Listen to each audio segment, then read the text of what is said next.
Testing? Okay, let's do a quick testing, guys. Testing, 1, 2, 3. Am I loud and clear through the webinar feed?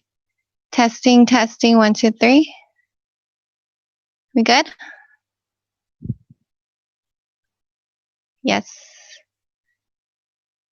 Perfect. Good morning, everyone, and welcome back for part 2 with Dr. Chong He. Today's class is TCM Ophthalmology Part 2, and Dr. He will be sharing TCM protocols for cataracts, optic atrophy, glaucoma, and macular degeneration. My name is Donna Chow, and I will be your host and your moderator for today's class. On behalf of eLotus, I'd like to welcome all of you and thank you for choosing the Lotus Institute of Integrative Medicine as your CEU provider. We have been hosting educational courses for over 2 decades, and we are proud to be your trusted source for premium CEU content. I'd also like to take this time to thank Evergreen Herbs as well as our customers. Because of you, we are able to host special promotional events and freebies throughout the year. And so when you choose Evergreen as your herb provider, you're also choosing to invest in the advancement of TCM. So thank you for being part of a great collective that gives back. Before we begin, I would like to cover a few housekeeping topics. The webinar today will run from 9 a.m. to 6 p.m. And we will have a lunch break from 1 to 2 p.m. We'll have 2 breaks in the morning and 2 breaks after lunch. And what you're seeing on your screen, you should see the PowerPoint slide on your screen and the video feed to your right. But everyone's view is a little bit different. You can actually control how you view the webinar, and you can play with the settings however you like. There's also a chat room. So I just want to give you guys a heads up because I noticed in the chat room a lot of people may be typing it in and thinking that it's going to everybody, but it's actually going to the host only. So if you look at the chat room right now, you can see that you are able to select who you send your chat to. You can, if you want to send it to just the host, then that would be me, the moderator. If you have a question, it'll just be to all panelists. If you want to send something or reply to someone who you see in a public chat, then you make sure you have it set to all panelists and all attendees. That way everyone can see what your response is. Also, today's PowerPoint lecture notes, Dr. He just sent me a new set of notes, so I'm currently working on them to make them available. Yesterday, if you attended his Part 1 class, you may have noticed that there were some slides that he added last minute, and it's so great that he always continues to work on his PowerPoint so that he can give you guys more information. So that I'll work on after I work on Part 2, since today is Part 2's class. And then I'll let you guys know in the chat room when that's ready, and then you can find it on the Blue Course Access page so that you have the most updated notes. Looking at yesterday, there were just a few slides extra. So for the most part, the slides are the same. So once again, I'm currently working on the new PowerPoint that I received this morning. And then I will let you guys know when it's ready so you can download the new lecture notes. All right, so as a reminder, to receive credit for today's class, you do need to log in. And we did require you guys to log in with your first and last name and the email address associated with your eLotus account. So this is really important if you would like CEUs, because that's how we match your attendance with the registration roster. And so if we can't match it, we can't find you, and then unfortunately you won't be eligible for CEUs. So a lot of people, if I'm using yesterday as an example, a lot of people did do this. They did their first and last name, but there was just a small amount of people who may have misunderstood the instructions. So if it's unclear to you, please let me know, and then I can maybe say it in another way that is more understandable. And I do apologize for any misunderstandings. Also, the class day, you guys will get a video replay for 4 weeks, and Gold Pass members, you have it for as long as you are a member. So, all right, guys, I think that's all the housekeeping we have here. So let's get started with today's class. And today's class, again, is TCM Ophthalmology Part 2 with Dr. Chong He. Dr. He is a seasoned acupuncturist with over 35 years of clinical experience. He specializes in acupuncture and Chinese medicine for the clinical research of neuropsychiatric and ophthalmic diseases. He is currently the CEO of Oriental Asclepius and Vice President of the American National Association of Chinese Medicine. All right, so at this time, let's go ahead and give Dr. He a big welcome. Dr. He, if you can go ahead and share your PowerPoint, I'm going to go ahead and stop this on my end. Okay. He's going to come in? Okay.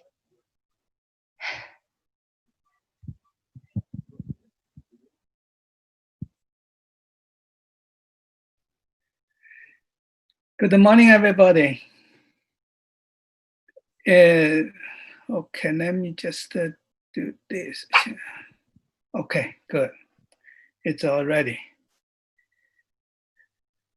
This is a new day today. Yes. It's so bright in Florida today. It's a very, very beautiful morning. Okay, let's start TCM Ophthalmology Part II today. In today's class, we're gonna introduce 4 diseases. First is cataract, optic trophy, and glaucoma. The last one is macular degeneration. Let's start from the first one, cataract. Cataract is a pretty popular disease today. And to define this disease is pretty simple. So you could see the slides. If there are any opacity in any part of cortex and nucleus and the capsules, we will call this cataract. This kind of opacity happens in the lens. This is the most treatable disease, treatable blindness in the world so far.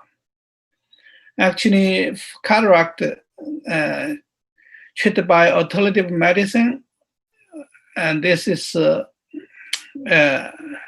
has a very, very long history.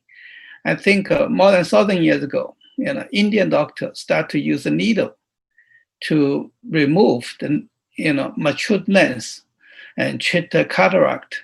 It become very famous.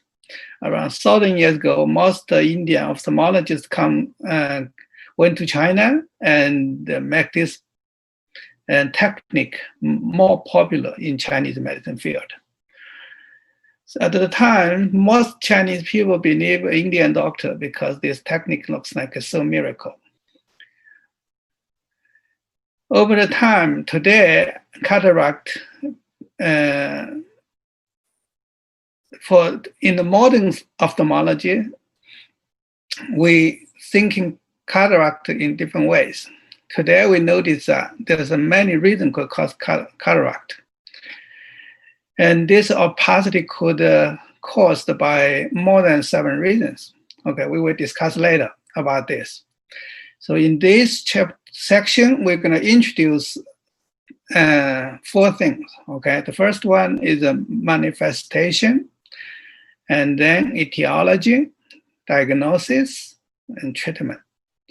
And treatment, of course, include herbal medicine treatment and acupuncture treatment. Now let's switch into the next slides, discuss about the manifestation. Manifestation of cataract in our handout, we just introduce 2 parts. And first part, we introduce something like a cortical cataract. This is the most common cataract. The second one is senile nuclear cataract. This is not that common. Mostly come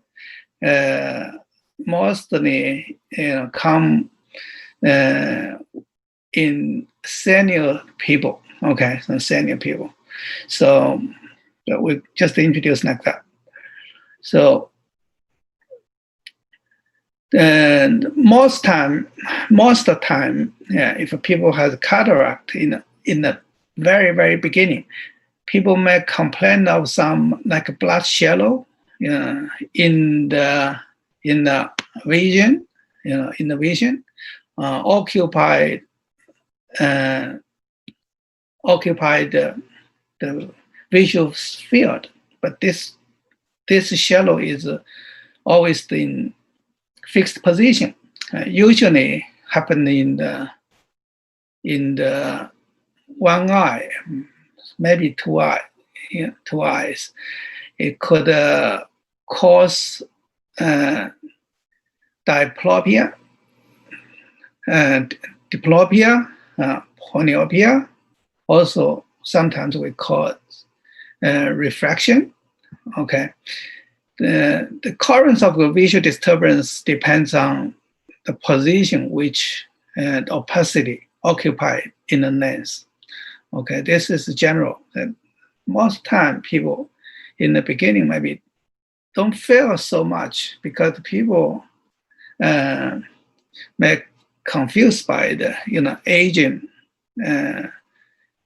eye problem. So this is why it's not so specific.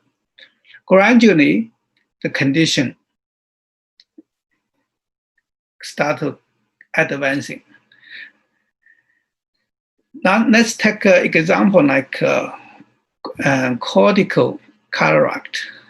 This is the most common condition, generally divided as a 4 stage. Okay, so the 4 stage means incipient stage, immature stage, mature stage, and hypomature stage. So there are 4 stages. The first stage, incipient stage. The lens under the pupil is still transparent, but after mydriasis, we could see something like a widget opacity, opacities under the slit lamp. Okay, and in this stage condition,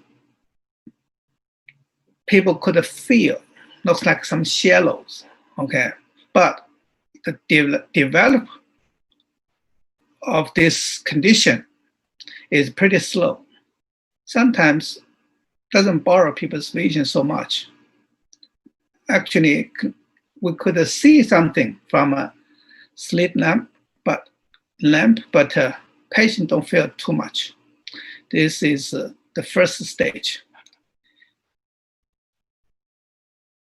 The second stage, called the immature stage. This immature stage we also call the swollen stage because in this time, the lens getting enlarged due to swelling. The wedged opacities on the equator gradually involve the pupillary zone and then getting deeper.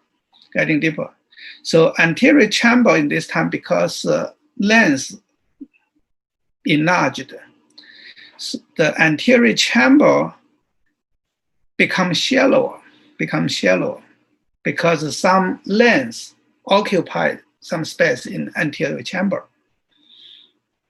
The optic illumination shows the iris casts a semi-lunar channel. This is pretty easy to do. Okay, mostly we use lighter. Okay, if a patient lie down table, we use lighter.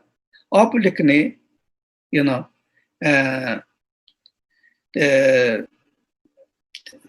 down the beam, light beam on the pupils. You will see, in the lighter side of the pupils, you will see the shallows. Looks like semi-lunar shallows, something like that. We could see that. So these signs only could have noticed in the immature stage. Okay, so most time in clinic, if you do this, use lighter, just hit on this, and hit on the pupil with the light beam obliquely, you will see these shallows. For the normal people, you never could see that. And then we could do another side and just make sure everyone, both eye is okay. This is pretty common in my clinic. If people complain of blurred vision and or is kind of asciopia, I will naturally do this test. As long as I found something, because of this immature stage, we could tell people, oh, it could be cataract. You have to see the ophthalmologist, right? That this is the idea. The lens in this time, of course, we know that is swelling, right? Swelling, and the visual is affected because lens swelling, the transference of the lens is not as good as it used to be. So this is why people's vision will get affected. The blurred vision even getting worse. So if a patient has, we call the diathesis of glaucoma, it will induce glaucoma. This is a very, very weird explanation because in the beginning, let's say last century, 60s, people believing that sometimes people turn to some constitution tend to cause glaucoma. If people have this kind of diathesis, we may think these people has a more chance to get glaucoma. Okay, in this immature stage, or we call it swelling stage, because the lens enlarged, they were squeezed iris and make an anterior chamber narrowed. So if this, this will directly cause the secondary glaucoma. So this is why sometimes cataract glaucoma could be interacted, or cataract could be the cause of glaucoma. All right. So this is the second stage. The third stage is we call the mature state. The mature state, the lens is not swelling anymore. Actually, the lens gradually come back, in original size. And the cortex of the lens presents some gray, whitish, pen opacity, something like that. Pen or something like a pen, like a round stuff, right? Right in the middle. We could see the picture like here, the round, opacity. We could see right on the middle, center of the lens. And the shallow, in this stage, if we use the niter, do this iris test, the shallow will disappear. The anterior chamber back to the normal depths. Okay, back to normal depths. And but unfortunately, because of this pen-like opacity occupied in the middle of the lens, the light transference is much less. So the people could see much less. Sometimes people almost blind, cannot see, right? Okay, so hypermature stage, that's the last stage. In this stage, the cataract has been matured and for too long period. And the cloudy cortex may present a milky,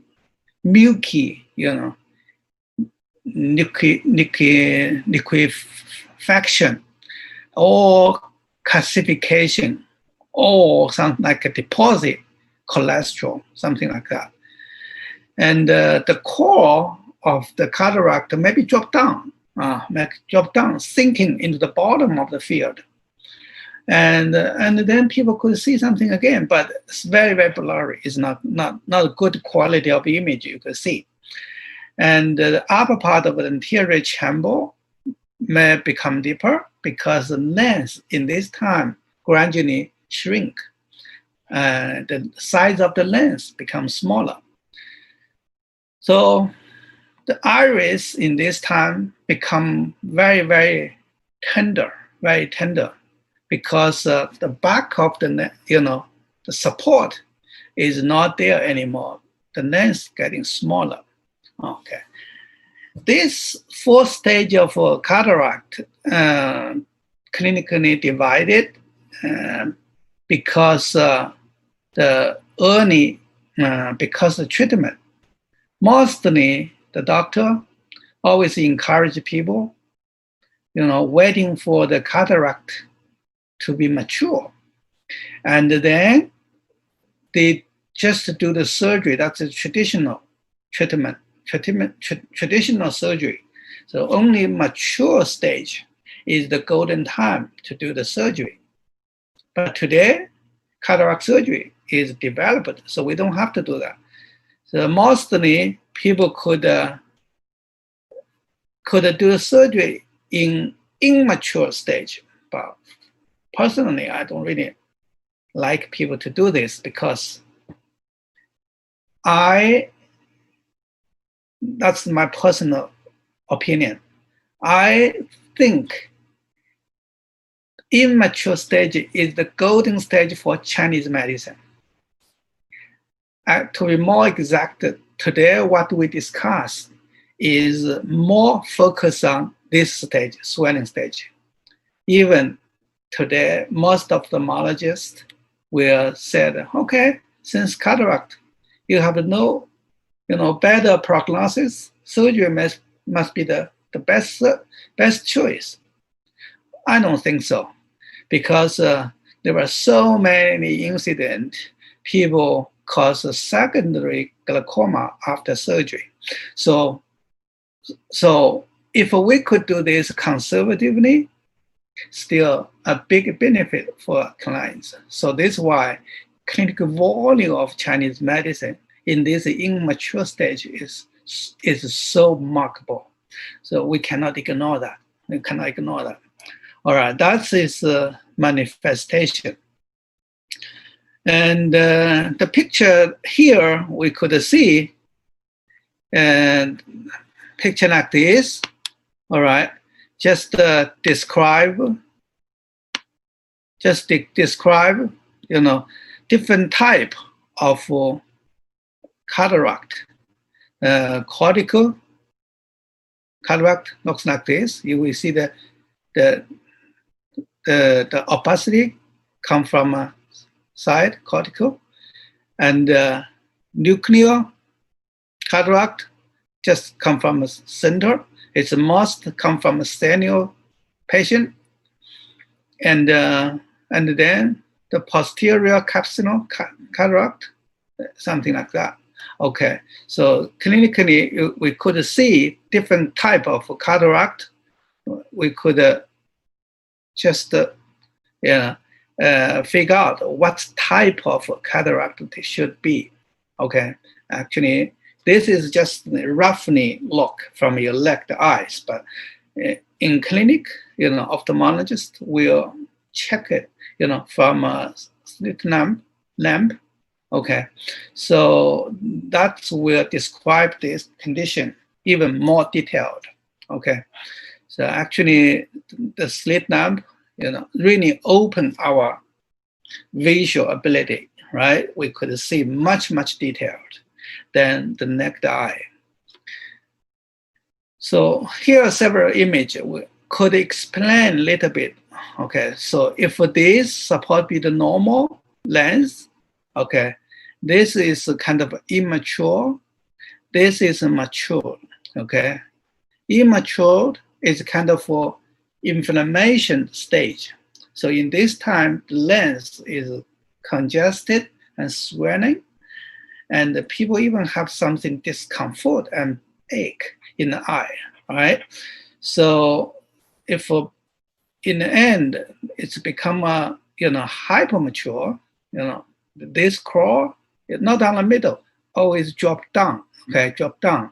And then whole lens area become a liquid, liquid-like. Okay, yeah. So this is the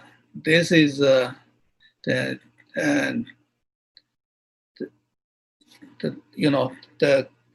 clinic appearance we could notice in patient eye, right? This is a nuclear style, that's a posterior capsular, and all other type of cataract. Okay, so this is what we could see, and let's summarize this manifestation.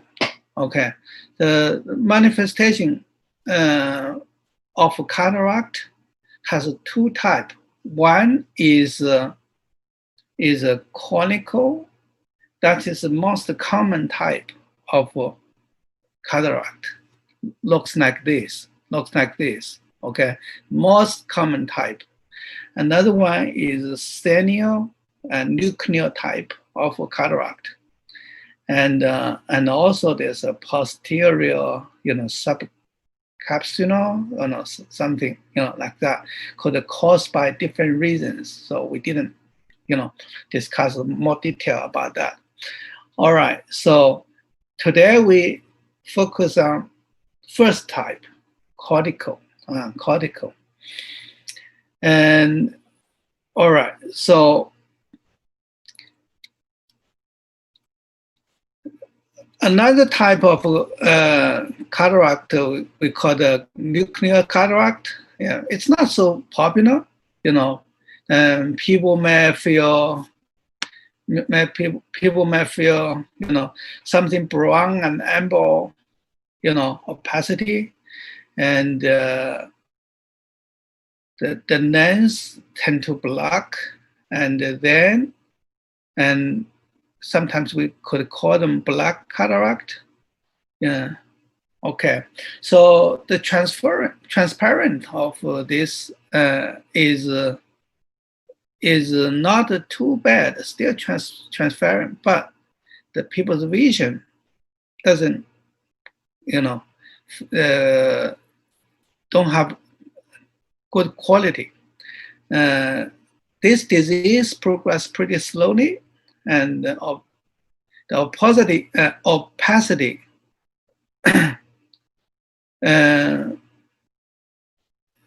the cortex may not occur for several years. This is senile nuclear cataract. So that is the general manifestation of the cataract.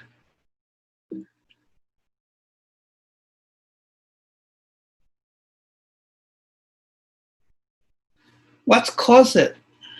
Cataract reason.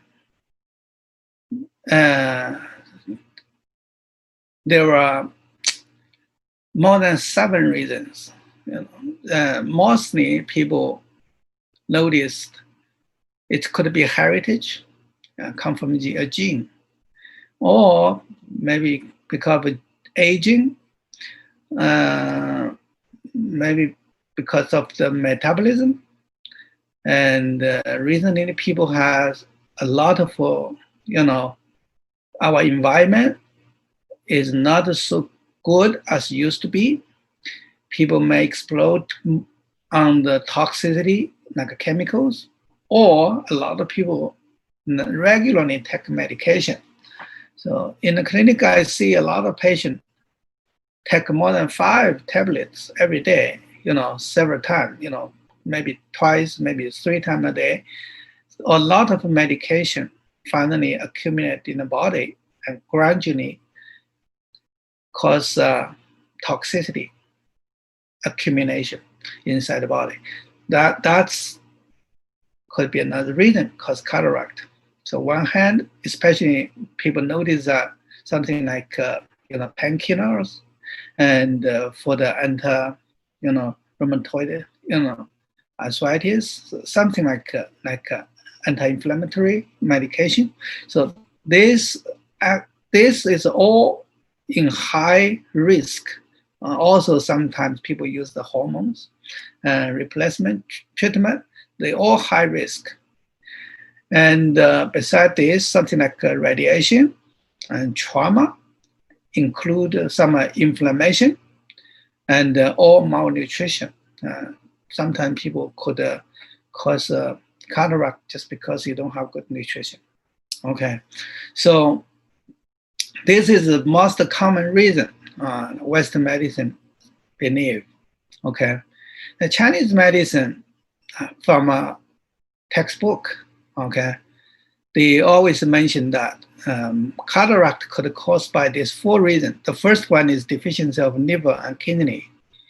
Liver-kidney deficiency is the first reason. And second reason could be insufficiency of essence and blood. It's somewhat is similar like malnutrition type of cataract. And actually, the central cataract it's pretty common, right? Because of this nutrition problem. This is why it's always happened in the senior citizens. And sometimes people may have a stagnation of qi and blood, all right, and dysfunctioning of spleen. They cannot give body qi and blood. That's what the textbook says. And here I didn't list here, and the mostly I really believe is I think a cataract in somewhat is a stomach problem. I guess you guys still remember yesterday I put a picture of eyeball on a slide. I said anterior chamber include the cornea and sclera and conjunctiva supported the upper jaw. And iris, lens, and cineary and choroid membranes, these tissues somewhat kind of like retina is a middle jaw. On fundus of the eye is the lower jaw. This is what I mentioned yesterday. Okay, if that it is, the lens is the stomach. Okay, so some of the Chinese medicine book mentioned that cataract actually just the stomach, it's a stomach problem, because stomach has so much turbidity, and this turbidity will corresponding to the eye and cause cataract. Believe it or not, I somewhat believe. And how stomach turbidity will cause cataract because of something lift them up. What lift them up? Only one thing, right? I mentioned yesterday, liver qi, because the liver stay in the lower jaw and then always move upward. So this energy always ascending and lift the kidney qi up to the upper jaw and try to execute our body's circulation and communication. So this energy goes through the stomach and carry all this turbidity to the eyes. So this is why some Chinese medicine book says, and dirty stomach with anger, emotions is high risk of cataract. So I didn't put it in the slide because it's I still think like that, but I really like this idea. Please remember, I tell all my patients, okay, dirty stomach with anger emotion is a high risk of cataract. Believe that, and maybe you may get benefit for that, right? Okay, so this is the etiology of cataract. Etiology of cataract. If we already know the etiology, let's see, how can we diagnose it? How can we confirm these people has cataract?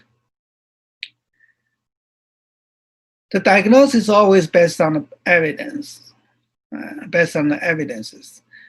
So the first evidence people may provide to you is people has a noticeable impaired vision and cannot be corrected by refraction, refractive connections. Okay, it's not a myopia. Okay, so if you use the glasses, nothing changed. This kind of vision loss still there, and also there are no specific abnormalities around eye examination. Okay, except the lens opacity. Okay, did this patient could see the bloodshot in the eye? Not necessary, right? That this patient could see the congestion and the lacrimation and the severe pain in the eye? No, we cannot see that. We cannot see the symptoms we list, in all these kind of disease yesterday. No, we don't have that. Mostly, maybe patients don't have any symptoms. The only symptoms patient will complain is, as the nausea, something like that. People feel so hard, his vision cannot last too long. You will see something but cannot concentrate. If you concentrate to see something too long time, your eyes get tired because the visual quality is not that great. It's not that great. So this is what from a patient side we could noticed. All right, but of course clinically we have to do the test. So if we do the visual test, visual acuity declined and cannot be changed by glasses. Of course, it's not a lens and cornea's problem. It's not a scenery and cornea problem.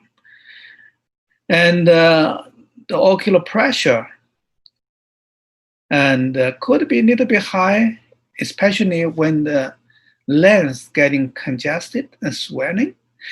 Could be a little bit high, but if you really make this, intraocular pressure reduced, but the vision cannot improve at all. So actually, this is not the glaucoma problem. Actually, from the lens, right? So under mydriasis, through the slit lamp, we could find opacity in the lens. So that is the most important test for a patient. All right. And in the last, the fundus generally normal. Fundus generally. So this diagnosis is relatively be agreed by the doctor. They think this supposed to be the diagnosis criteria, but sometimes it's doesn't make so much sense. Okay, the reason I want to say this because sometimes we will see the patient dynamically. Okay, so we have to see the patient dynamically, and let's see, from a long time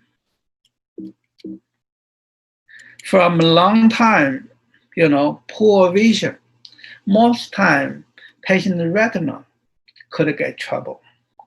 The funders sometimes will see something wrong.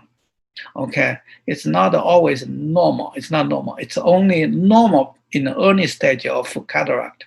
Okay, cataract actually seems like a lens problem. Actually, they affect almost every tissues in our eyes. So it could affect the cornea because the baseline of the cornea and will get affected, and sometimes we call scar tissues because of inflammation of the lens.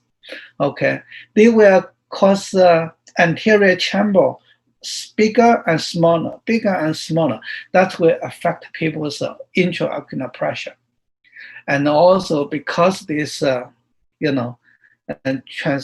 transferred changes, they will really affect retina, because retina doesn't get enough light pass through. So all affected. So it's not simply just a cataract. We have to think this dynamically. In the end, actually, both cornea, iris, and ciliary and the retina all get affected. It's not normal. Okay. So this is what we have to mention. Yeah. Diagnosis, this is well accepted, but if we thinking this disease dynamically, we have to know this disease could make a multiple injury. That could be the reason for multiple injury. Okay, multiple injury. Okay, so that is what diagnosis. All right. After we know this diagnosis, now let's go to the treatment. Okay. Treatment is very good for incipient stage, and also I think I told immature stage. Okay, as long as people has notable or opacity in the lens. Okay, and this opacity, you have to do that. You have to do that. Surgery. A lot of people said, oh, if people has opacity, and you could use like seaweed, 海藻, 昆布, something like that, and that could make this better. Maybe that could get better, but how many years? People have to tolerate for the blindness. That's not a good deal. Since cataract surgery so far is developed so much, they have a much less incision, smaller incision, and less trauma and injury, and more safe. Okay, highly reduce the possibility of the glaucoma, and surgery for me, I think should be well recommended, right? Recommended. So this is why I really like that. But for the immature or incipient stage, people better try some conservative way, because that is the good chance. You even don't have to have a surgical trauma. Why not, right? Why not? So this is why. So herbal therapy, as usual, we start from pattern differentiation.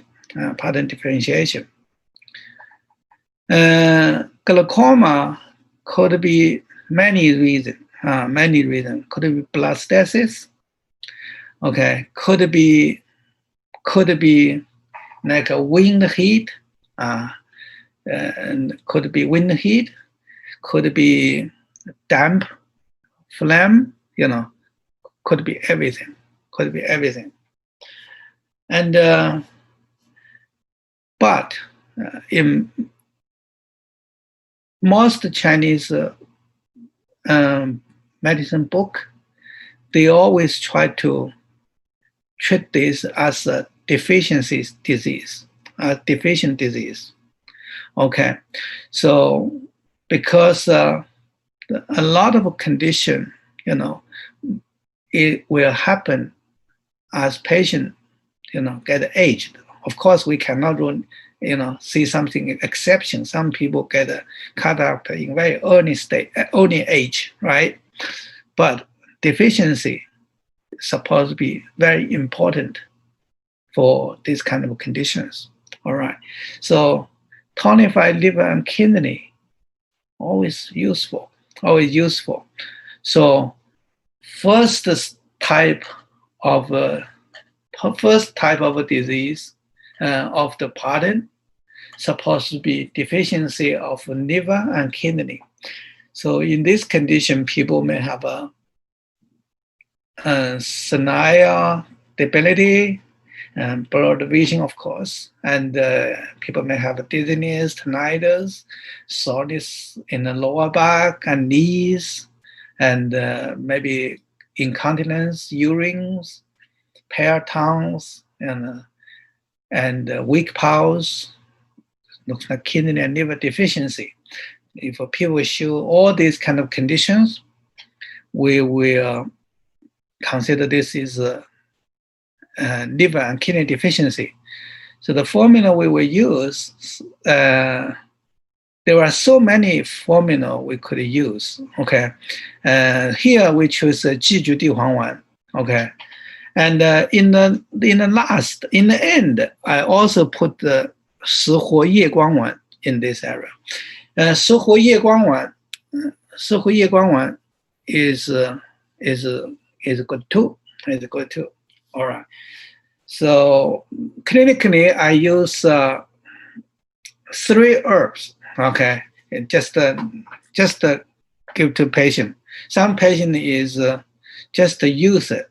One of my patients constantly use it for almost like 2 or 3 years now. All right.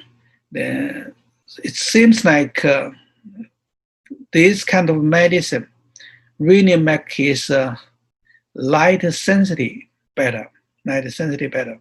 So that's good. That's good.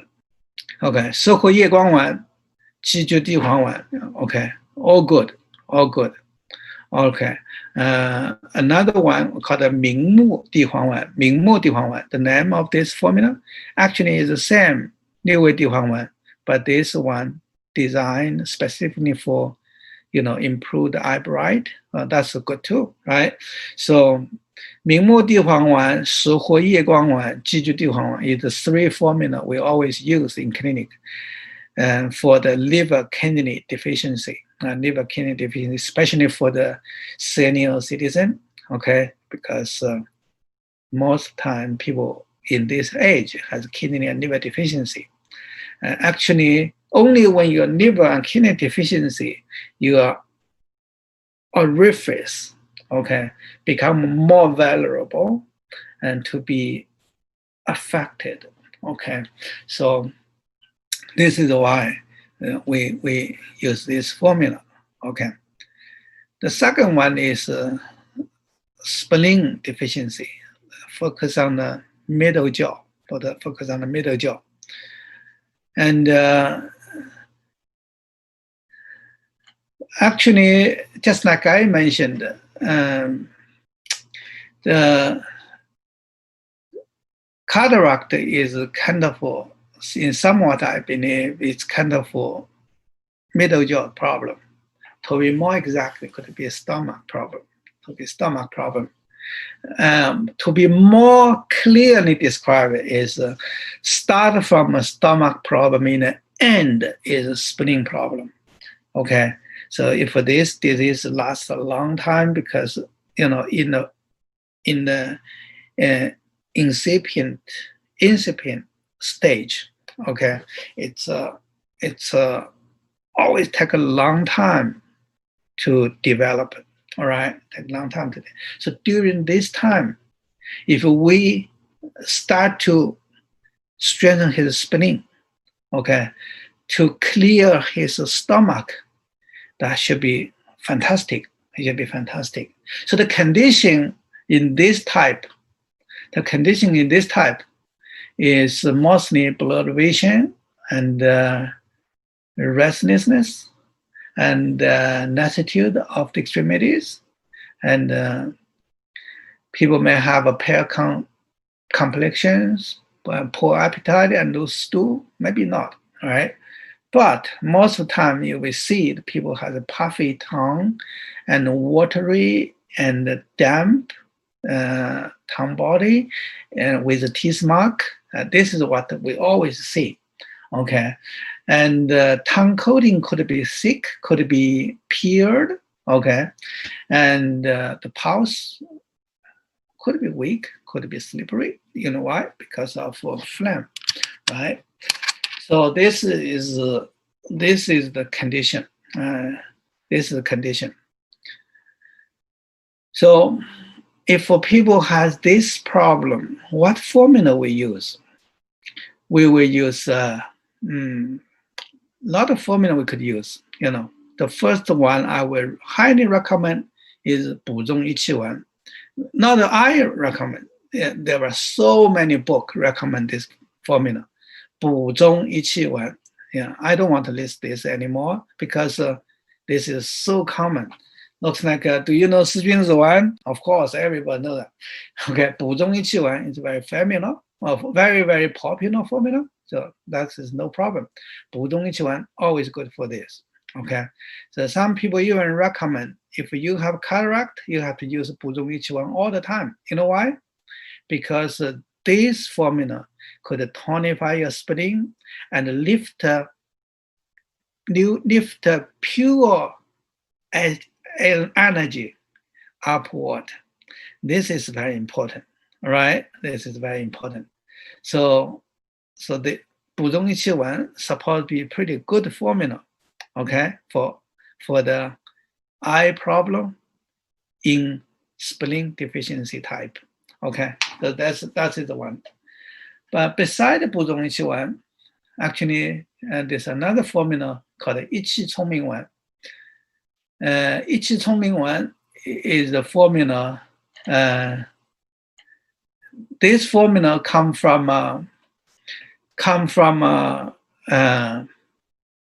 the same person to design the 补中益气丸. Okay, 补中益气丸, 一气聪明丸 all come from the same person. His name is 李东元. Okay, so this formula come from a book called 李东元四效方. 东元四效方, the book name. People, if you're interested, you could check it online. This is not difficult formula, and people always use this formula for the chronic rhinitis and sinusitis. You know that a lot of people with sinusitis has not a full discharge in the sinus and has post-nasal drip because this kind of discharge, right, in the nose. Okay, it's not only for the nose but also for the eyes. Think about this is another kind of inflammation in the lens. We could use 一气聪明丸, 一气聪明丸 for this, for the dampness, right? So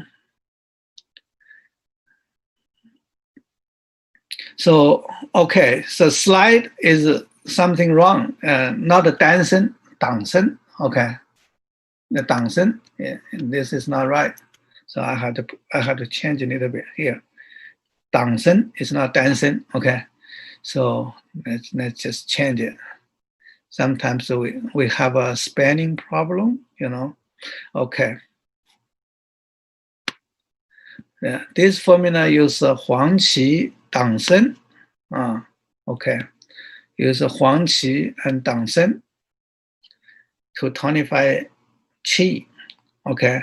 They use 生麻葛根蔓荆子, 生麻葛根蔓荆子 to ascending qi, and also use the 白芍, 黄柏 to descending qi, and use 甘草 to harmonizing. So each 聪明文 is a very good formula. Okay, it's good formula. You guys maybe know what ingredient in 补中益气丸 to lift qi. 2 ingredients, right? 生麻 and 柴胡, right? 生麻 and 柴胡. But in this formula, they use 3 ingredients. Lift energy. So they use 生麻, they use 葛根, and they use 麻黄.慢景子. They use 慢景子 to ascending qi. So the ascending function is even stronger than 补中益气丸. So probably this is why a lot of ophthalmologists, take this formula for the eye conditions.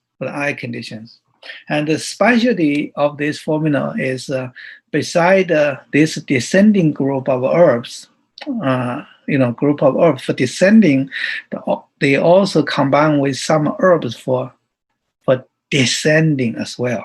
Okay, they use 白芍 and 黄柏, okay, to descending energy as well.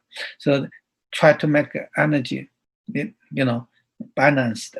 Okay, why we have to use this together? This kind of philosophy.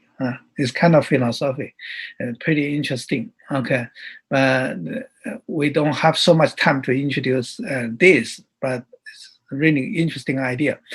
Okay, so because of this descending, the Chinese people believe that they could ensure the qi is not go too high, right? Out of control. They try to control, So this is the idea. So this book comes from Li Dongyuan. Li Dongyuan is a very famous formula. Okay, so if people shows severe phlegm, okay, we have to use it. Sometimes we see the people in the clinic, and he even cannot talk. When he talk, the saliva almost drop down from a mouth, right? And also you could hear his voice with a lot of mucus voice, right? So this kind of people has so much phlegm and dampness. With the cataract, we have to clear phlegm and strengthen qi, okay, from a middle jaw. That is so important. Okay, so this is the formula. Lift pure energy from a spleen, okay, and let them reach to the eye. So this is the formula we recommend. The third pattern is yin deficiency with the dampness. Yin deficiency with the dampness is kind of a very, very difficult pattern. Okay, it's very difficult pattern. Yin deficiency, suppose people may have a lot of heat, but the dampness always contradictory to the ingredient to clear heat, right? So that's why sometimes damp heat with the yin deficiency, the general condition is more complicated. All right. So this is so common in an aging person because his general kidney and liver yin deficiency, but also there's a lot of damp heat in the middle jaw. That's a problem. So what kind of formula we use for this kind of condition? So sometimes we don't have to just tonify. We if we could get rid of this dampness successfully, even better for people. And it's not tonifying. It's not the only solution. Sometimes when the people get aged, they really important to make all turbidity or toxicity out of the body. If this turbidity and the toxin could come out, his body's entire body system could be much, much better. Even patients feel more energetic. So sometimes the tiredness is not become weak, become deficiency because of deficiency, may caused by turbidity and toxicity. So this is the idea. So the formula we will recommend is called Jiajian Ganluyin, modified Ganluyin. All right. So this formula I also put in the list. This is the formula come from Lei Zhen Zicai. Lei Zhen Zicai. This is the book come from Qing Dynasty, just about 200 years ago. And Ganluyin, of course, this is the Asian formula. It's a start from like Tang Dynasty, 1,000 years ago. But Lin Peiqing, who is also to wrote this book, he do something modification and make this formula called modified Ganluyin. Okay, modified Ganluyin. So this formula use Shigao, Sudi Huang, and Sendi Huang, and Tianmendong. Sorry, not Shigao Sang, wrong. I'm wrong. Shihuo, okay, Shihuo, Sudi Huang, Sendi Huang, and Tianmendong. This ingredient to nourish yin, and use Huang Qing and Yin Chen to clear heat, Huang Qing, Yin Chen to clear heat. And every time I read this formula, I just feel, the guy to create this formula is so smart. Okay, the heat from a middle jaw, also with the dampness. There are two ways to clear this heat. One way is we use a bitter and cold ingredient like Huanglian, Huangqing, Huangbo, right? So this is the one could clear heat and dampness, but also Yin Chen. Most people use it for the liver and gallbladder problem, right? It's for the damp heat in the middle jaw. Yeah, and this ingredient, a little bit aromatic, and also they could deserved. Okay, the Huang Qing try to dry the dampness, and the Yin Chen, this kind of stuff, has a little bit aromatic. They could activate the spleen and middle jaw, could deserve the dampness. So this is a different style. Okay, Yin Chen, they could work for the damp heat. Okay, here they also use Xijiao, and this Xijiao supposed to be cooling blood, mostly because it's very expensive. Clinically, we always use separately, but even today, use Xijiao is illegal. So we hardly to get this. Mostly we use the shell, horn of the ox, ox horn, to replace it as a substitute. So we could use it to cooling blood, okay, clear heat. And here they use 枇杷叶, use 炙壳, and use 甘草, 枇杷叶, 炙壳, 甘草. Okay. And, talk about damp heat with deficiency. The most important idea is how to make heat and damp separate.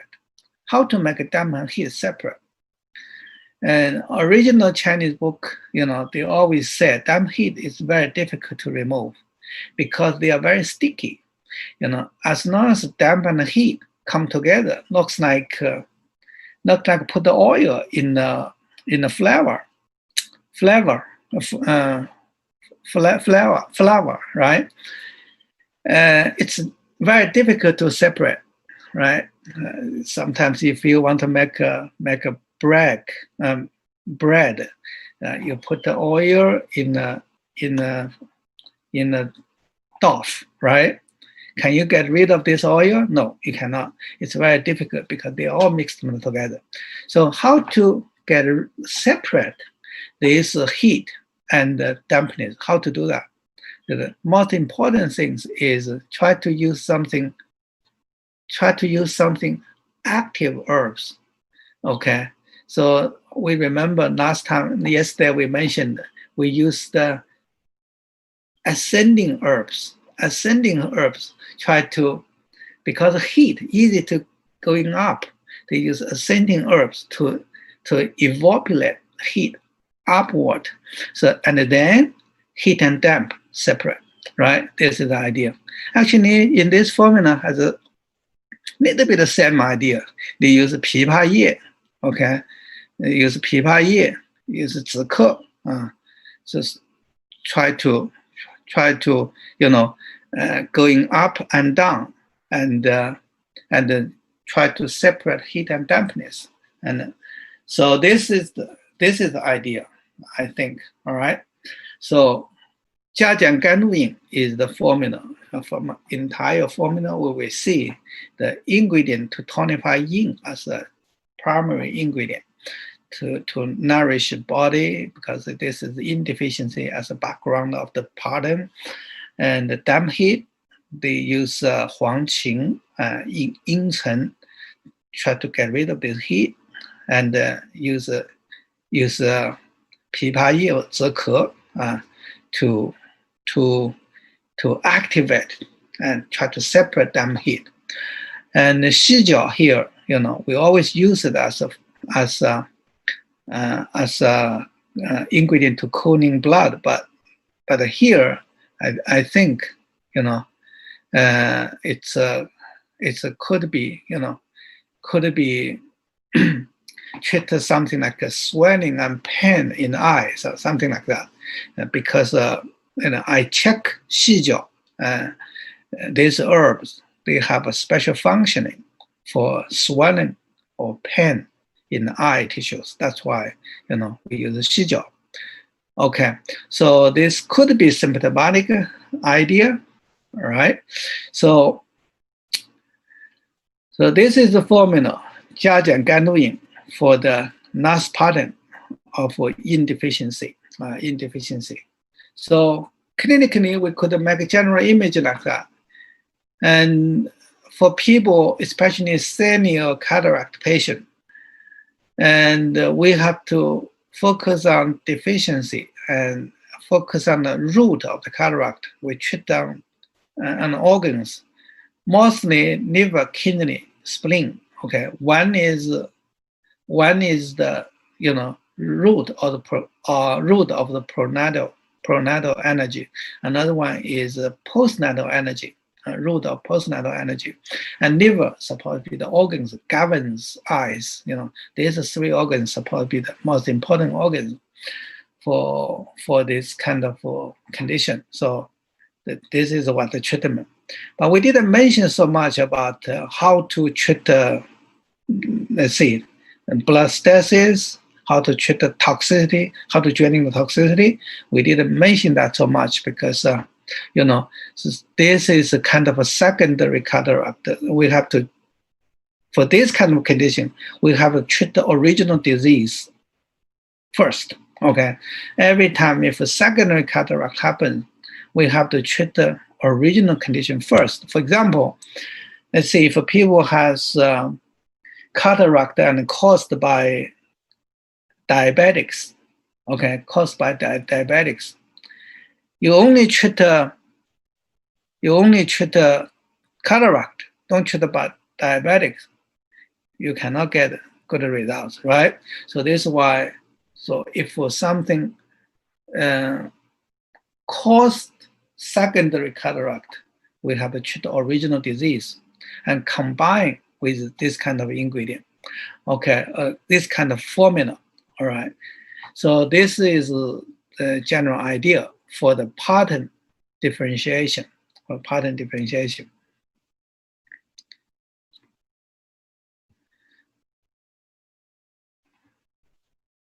And then another herbal treatment for this cataract, I check, and there are tons of folk formula for cataract. I think most formula for cataract like this is something like still looking for try to tonify, or try to move the blood, drain the dampness, something like that. Okay, and there's several formula like this. The one is we call the liver of goat peel. So this peel the people make by the liver goat. They take a fresh liver goat and smash it with the powder of herbs like 五灵子, 蝉蜕, 木泽, and 当归, all this kind of stuff. They all make powder. And then mix them together and make peels like soybean size. People could take 10 peels a day, 3 times a day. 10 peels each, 3 times a day. Constantly use this for about 2 months, I have to say this is kind of a formula recommend for the glaucoma. For the cataract, and this it's reasonable. But I don't try this before. I never tried this before, so have no comment. Maybe good because some people, even you practice in clinic and notice something good results. Okay, if it's good, we try. It's no anything toxicity, nothing bad for people. Why not? We could try, right? And second thing is, the egg cake powder. They use baizu and baiji and funing, 5 grams each other, and ground mass powder, and take 10 grams each once a day with the egg cake, Before you go in bed, you just take it for altogether 15 days and see how do you feel. Okay, that is good idea too. The reason I said this, the charming of this formula, they use a beiji. Recently we noticed that beiji is the herbs, and the second herbs here, beiji. These herbs supposed to be we learn from the category of stop bleeding herbs, right? But clinically, this one also could work for the opacity. So beiji is pretty good. They use 5 grams as powder, and they use the in raw is pretty good. I really recommend this. So this is why when I read this, I said, oh, that's a good idea. We could take this, and this actually always beneficial for the people. So if we know what the deficiency of these people, but same times we combine with this folk formula, it's clinically could be very helpful. All right. And another people highlight that, that is a real folk formula. They said the bark of a peach tree, is very useful for this cataract. Okay, he claimed. And there's a lot of a miracle formula here. But of course, I never tried this for the eye wash. And but since people really high recommend, I'm more than happy to put this here. And people, if you're really interested, could try. Of course, this one is not toxic at all. It's pretty worth to try, right? You could get some fresh bark from a peach peach tree, and then just make it. All right. So, and another formula I didn't list here, but I think we totally cannot ignore that. Okay. This is, we call it 磁珠丸. And 磁珠丸is a formula. Unfortunately, I still a little bit scared to use that denoting function. And 磁 means 磁石, 磁 means 磁石, 珠 means 朱砂, 磁石朱砂, 磁石朱砂 plus 磁石朱砂 plus 神去, 3 ingredient. Okay, let me repeat it. 磁 Ci, 石 like stone, Shi, 磁石, right? And this is the first one. The second is 朱砂, Zhu, 朱砂is SHA, 朱砂, 磁珠. Okay, this is the formula. And plus 神去, okay, 神去, we could say SHENG and QU, 神去. Okay, 3 ingredient. 磁珠丸, 磁珠丸. This formula was highly recommended to the cataract, and the reason they use this for cataract, because they notice that, okay, in this formula, and 磁石 and 朱砂 could descending the qi, descending the turbidity, okay, and 神去 could get rid of turbidity from the stomach. So this formula, actually, I used it in clinic a lot. Okay, it seems the time for the break. So, okay, and let's just take a 15 minutes break. I put the 磁珠丸in the slides. Okay, so we take a 15 minutes break. Okay, so see you later. Okay, good. Bye-bye. Okay, great. We'll come back at 10:35 a.m. So that's 1:35 p.m. for you, Dr. He. Okay. Okay.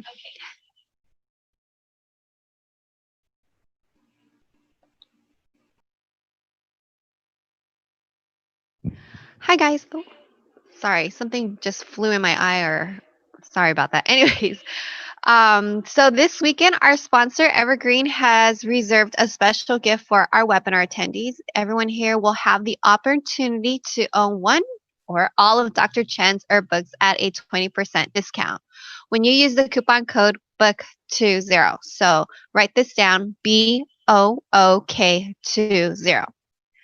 You can redeem your special offer at evherbs.com, and there are 3 books: the single herb book, formulas book, and a formula book for veterinarians. And this is perfect whether you are a vet or not. If you love your animals like your own children, this book is for you. And so the difference between Dr. Chen's book and the other herb books are there is pharmaceutical information in there. There's a cross-reference of TCM and Western medicine.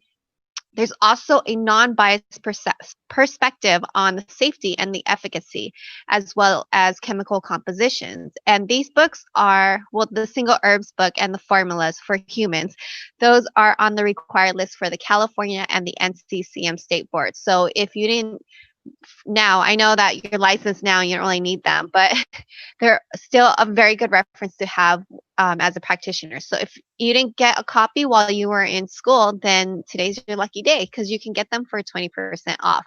And then so for the single herbs book and the formulas book, right now Evergreen is also doing a special where if you purchase the book, you will get a free CD where you can learn how to say the formula's name correctly. So it's really fun to listen to and to try out. And if you're interested to learn more about what Dr. He mentioned today in class, you can find the herbs in these books as well. All right, so I believe Evergreen Herbs has sent an email out to you guys. So be sure to check your email, your inbox, and your spam for that. And it has the promotions that I just mentioned right now. Okay, so let's go ahead and give Dr. Hud the control back. And let me stop this. Dr. Hud, you can go ahead and share your PowerPoint. Okay, good. Now let me share PowerPoint. Seems like okay, let me just do it again.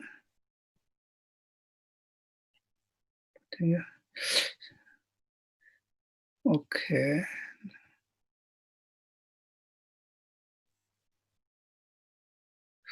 Seems like cannot share PowerPoint. Oh, now it's okay. Good, we get it. Okay, great. Thank you, Donna. Okay, let's go to this. Okay. I see several things on the chat. People mentioned that Zusa is sustainable, is very toxic. You cannot use in the clinic. Yeah, you're right. Zusa supposedly has mercury inside. You cannot use in clinic. But this is what the Asian Chinese formula is. The Zusa supposed to be the ingredient.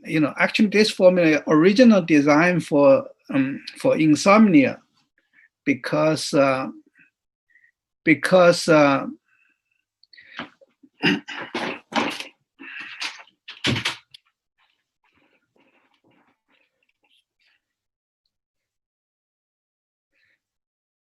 just come back.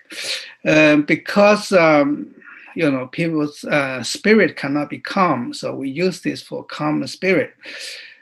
But recently, people noticed that this formula actually is pretty good for the cataract. Yeah, it's I used it for clinic for several times, but I don't use the Cinnabon directly. Instead of Cinnabon, I put more Longgu and Moli inside. This is what I did, but in this formula we have to use high dose of Senqu, of Senqu. So your suggestion is right. Yeah, we still have to be very careful in clinic, because for the Asian herbs, until it is confirmed, it's really beneficial for our clients. We don't want to try the Asian herbs. Take your client in high risk. Is not necessary to do that. But Asian Chinese books says they use a Cisi like a powder, and then make peels with Senqu, okay, and also tincted with the Cinnabon, something like that. So the dose, proportion of the dose is totally different. But even like that, if people still concerning about Cinnabon, it's so toxic, we still could just use substitutions. But clinically, it's a little bit funny if we use the decoction. If we use decoction, the Cisi is very, very, very, annoying. Make this decoction totally black in color.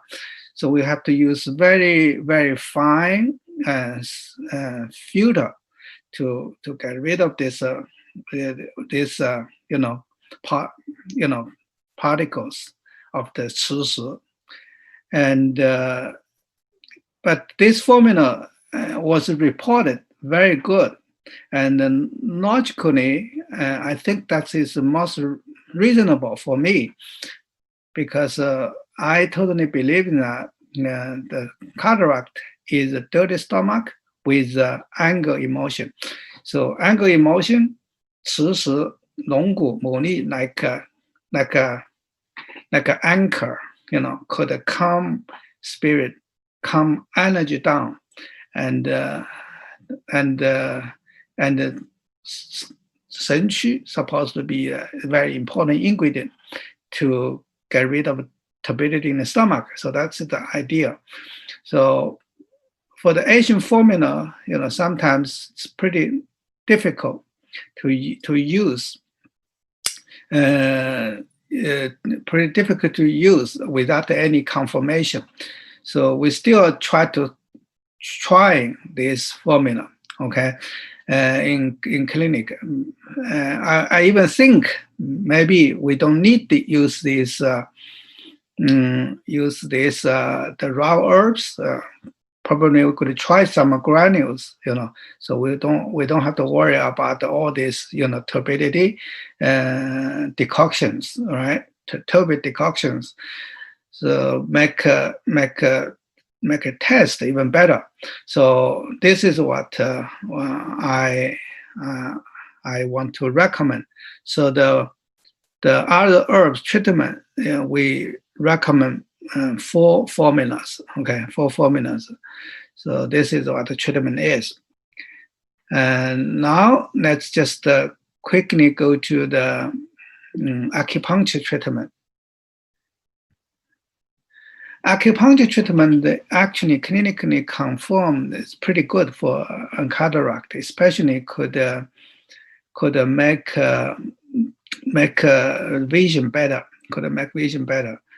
So especially the needles around the eye, eyes. So clinically, we always choose some needles around the eye, eyeball, on the orbital area, something like that.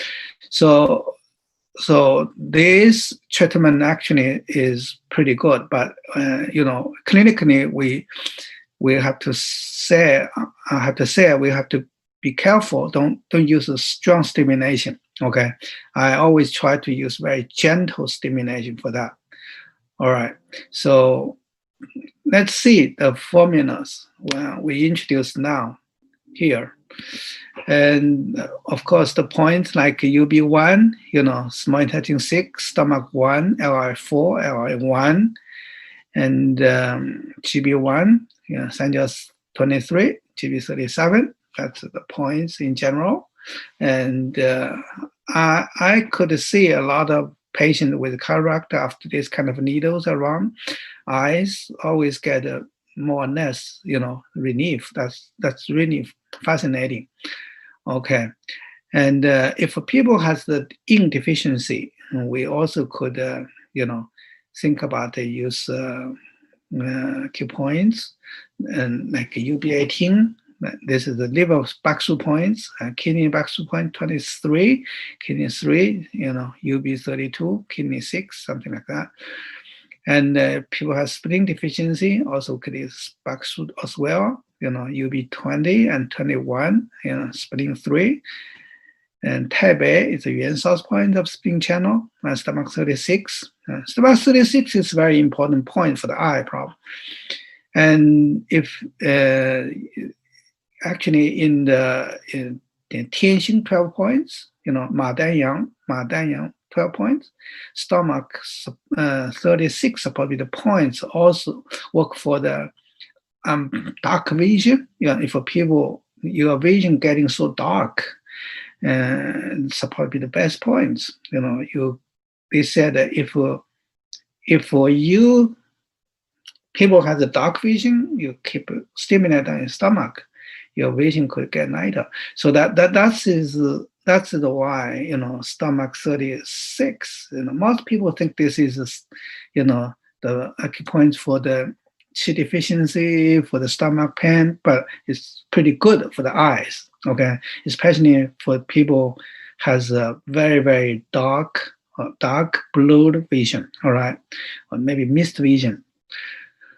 LI4 is a good 0.2 for the vision. Okay, so if you go back to textbook, you will notice that if people has a sudden vision decline. Okay, so we could use this LI4. Of course, LI6, 1996. This is the point we recommend for the pardon of splenic deficiency. If people get damp heat in the middle jaw, we also use Baxter points, and with Hersey points, okay, and spleen 6 and GB34, stomach 2 and GB14. And for opacity of the lens, this is what I always try. So I really interested about to use SI stomach 41. Stomach 41 is right on the dorsal of the foot. And clinically, we have the searched points, most sensitive points there. And this is highlight points in the Asian book. I mentioned that this is pretty good for the opacity of the lens, even for the tibia in the eyes, in the cornea. So this is why I put this in the first. Okay, stomach 41. So every time if people has a cataract, you have to check this area. Mostly, I use a probe and check around the stomach 41 to find the most sensitive points, and then we use it. And SI2 is another point with means the people has a mist and foggy vision with pain in the eyes. That make me think, okay, in the second stage, we call it immature stage of cataract, and because lens get enlarged, congested, so SI2 supposed to be very ideal points to use. And UB1, of course, UB1 is pretty, common points, but UB1, sometimes we call this Mingmen, and since this Mingmen stay in the water, so we always said UB1 make these points, take these points, make tears come out, always good. Okay, so do a little bit of stimulation, don't hurt people too much, and induce the tears come out. It's good. Okay. So these 3 points I highlighted because I already know in clinic this is pretty helpful, very helpful point. And another point we always use like GB37. Okay, GB37 is pretty good because the points around here, 37, 38, it's all good for the eye problem. Could make our vision brighter. And the long line is a points. It's a points for the source point of this non-channel. But this is pretty good for the points around the for the disease around the upper anterior part of the eyeball. Also, this point is the points of a vessel. The vessel could be helpful for some circulation, especially when cataract caused by stagnation. Should be great. Okay, GB20, that is pretty common for cataract, for the eye problem in general. Could make eyes more relaxing. So this is the points that we really highlighted. Okay, acupuncture treatment. So next part we introduce a little bit other treatment. So of course we could introduce some auricular. Of course, the liver, kidney, spleen, stomach, ocular points, and endocrine and brainstem and semen. That's pretty regular. It's just common points, nothing specific, right? And also, some people mention that use and Tai Shenzhen, Tai miracle moxa. This is not a needle; it's a moxa rule. And Tai miracle moxa rule. Okay, that one work on the backshoe points, especially on the second line of the UB channel. It should be very, very helpful. It should be very helpful. Could Susan, and Susan the irritability in the eyes. Okay, So also we could use some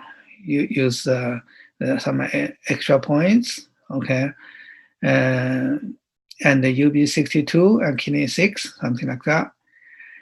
And the points under 23, 24, and these 2 points, run 23, 24, support your work for the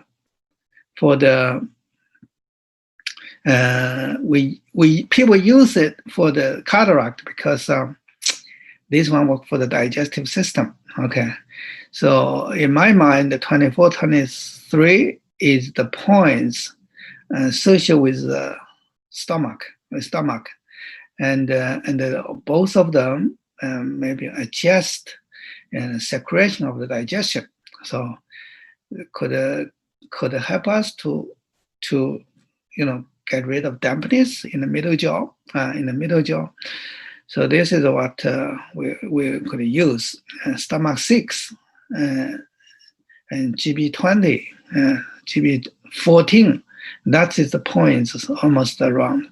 So that is the points around the face. Okay, and close to eyes. Clinically we use it according to some condition. Mostly, I'm really interested about run 23 and 24 for the digestive problem. And anyway, no matter what we do, even doing herbs, acupuncture, whatever I do, I always try to, focus on stomach for cataract. Okay, so generally, for people who has a good stomach, and his eyes could get quiet, or in other words, advancing, progressing of this cataract should be slowed down. Okay, so this is what we could see in the clinic. So this is acupuncture treatment.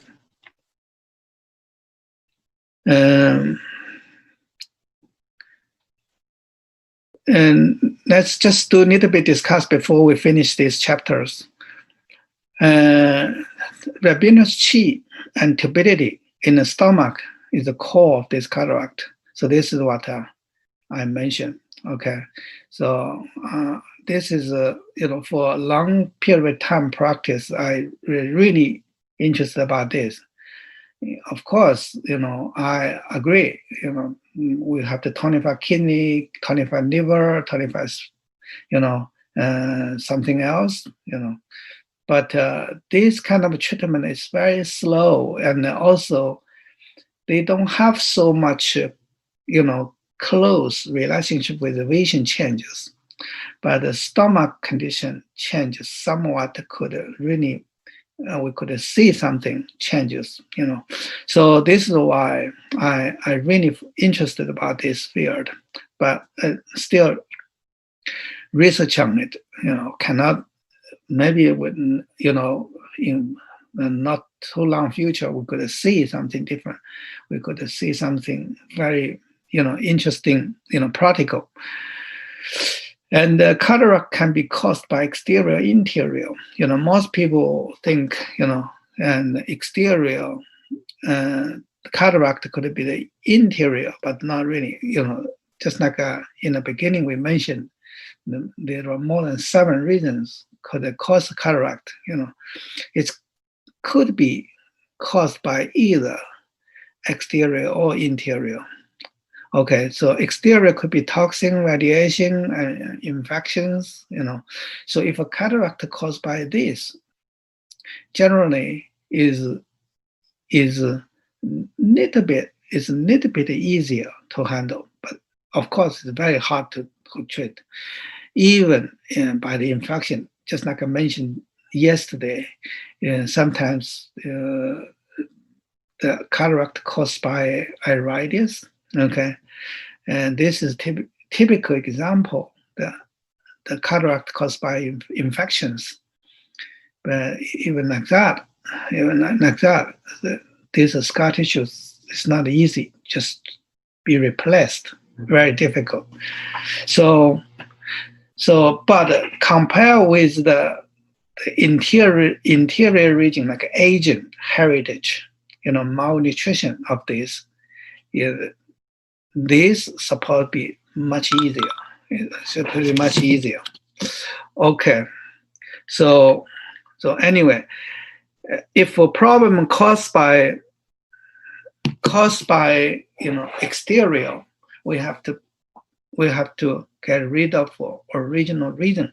So for example, if you caused by toxin, caused by medication, you have to stop it right away. Otherwise, but this is why, a lot of people, one hand, he go to the ophthalmologist to cataract, but another hand still use tons of medicine. And most patients think they don't have connections. The medicine for another disease, and the cataract, this is ophthalmologic disease. So the patient always think this is no connection, but sometimes it's not. So this is why clinically we have to, if people has cataract, you have to ask patient what kind of medicine you use. If you use a lot of medicine like anti-inflammatory, the hormone medicine use, steroid, and especially sexual hormone, both control medication. So this kind of medication people constantly use, or people use a lot of hormones, for the menopause or something like that. But at the same time, people has cataract. You have to mention to a patient, this could have some connections, and then try to get rid of the original reason, okay, and then the treatment should be, more effective, something like a radiation or something like just like that. And for the acupoints, for Chinese herbs, okay, and Chinese herbs, constantly tonify liver and kidney is kind of a way to always enhance our energy, enhance the energy, resource of energy. Sometimes could make people more persist to this kind of progressing. Okay, so it's helpful. We already see that. And the acupuncture sometimes even more effective than herbs. So this is why I really like people use acupuncture for this cataract patient. All right. So the point selection, I always, in my mind, each formula should composed by 3 parts. Okay. The first part is local. Local means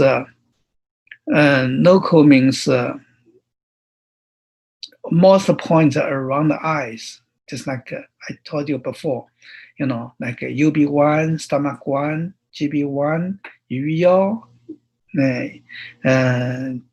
三角是 23, and UB2, 球后, all these kind of points, it's pretty useful. Okay, so local points is kind of points. All right. So another point is selected according to the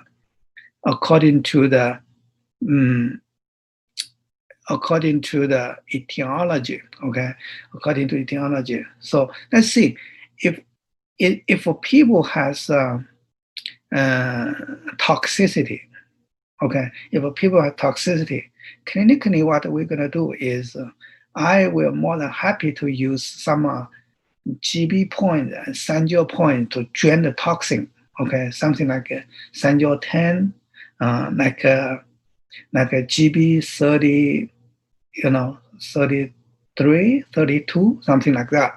So the points around there supposed to be the points could drain the toxin. So we always use that, according to etiology. Let's see if a people has energetic condition. All right, so let's see that, and we sometimes we have to use the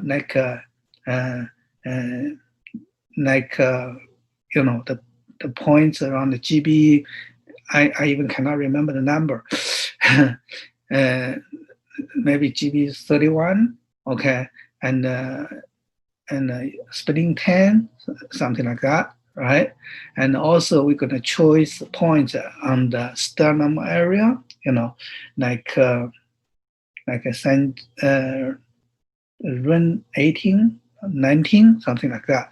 So this is what we could use, and if for people, all this condition because the dampness and the phlegm, clinically, if you're doing acupuncture, you could choose, of course, you could choose stomach 36, run 12, that is the formula for the phlegm, or stomach 40. But you see, what I do is use run 24 or run 23. Okay, some people notice that is pretty good for the eye. Okay, so this is the point selection. So we select points according to etiology. There's a lot of things we could discuss. And another point we call the eye points. Eye points. People sometimes ask me, "Hey, Dr. He, what's the eye points means?" Eye point. And also, I noticed that people in the chat ask question, "Hey, Dr. He, what you use? What is the eye points for on your big toe?" Okay. Know what the location of it? Okay. Okay. Eye points. Actually, for me, eye points is almost on the distal area of the body. Okay, big toe, right on the middle, So there's a sensitive point, especially when the cataract is very sensitive.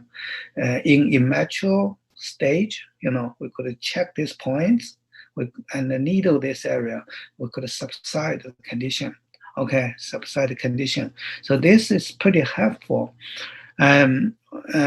We cannot guarantee we will stop advancing of this disease, but at least during the treatment, this condition really get controlled, get relief, and people's vision get improved. So that's still a good idea, right?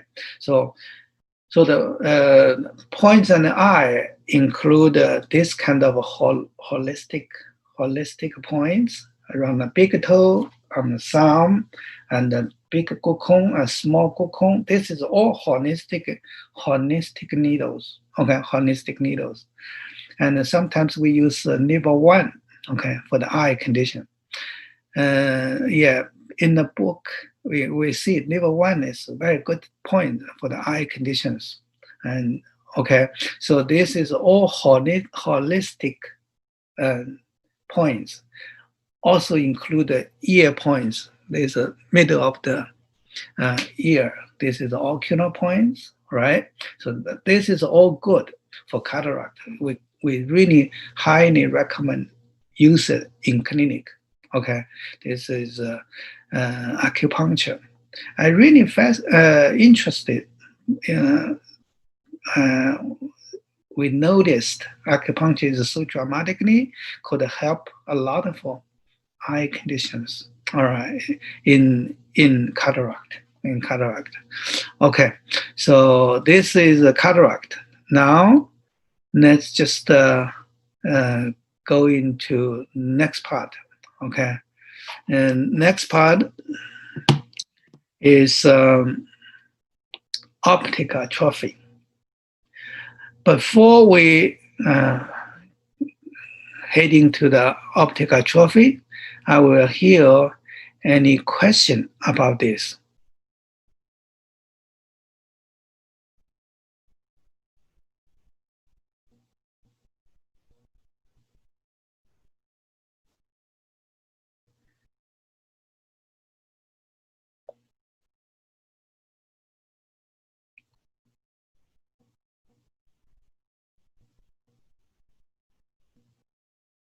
Okay, here I see some questions about, can you explain the pain patient feel there's a sandy feeling in the eye, and yeah, the sandy feeling in the eye, we actually we mentioned that the cause could be various, right? Could be infections, could be heat, and could be could be stagnations, so the treatment for the eye pain, the method is varies. We already put this needle selection in the slides, so if you get time, you could just take a review. Okay.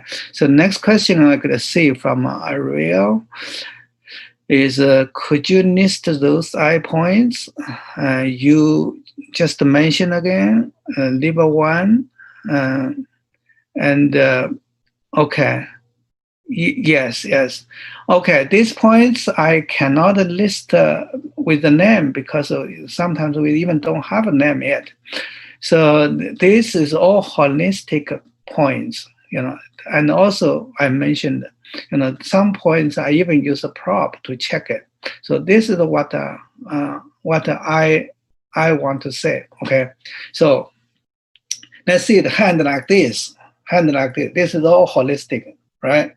This is supposed to be the head, upper arm, legs, upper arm and legs. This is the head.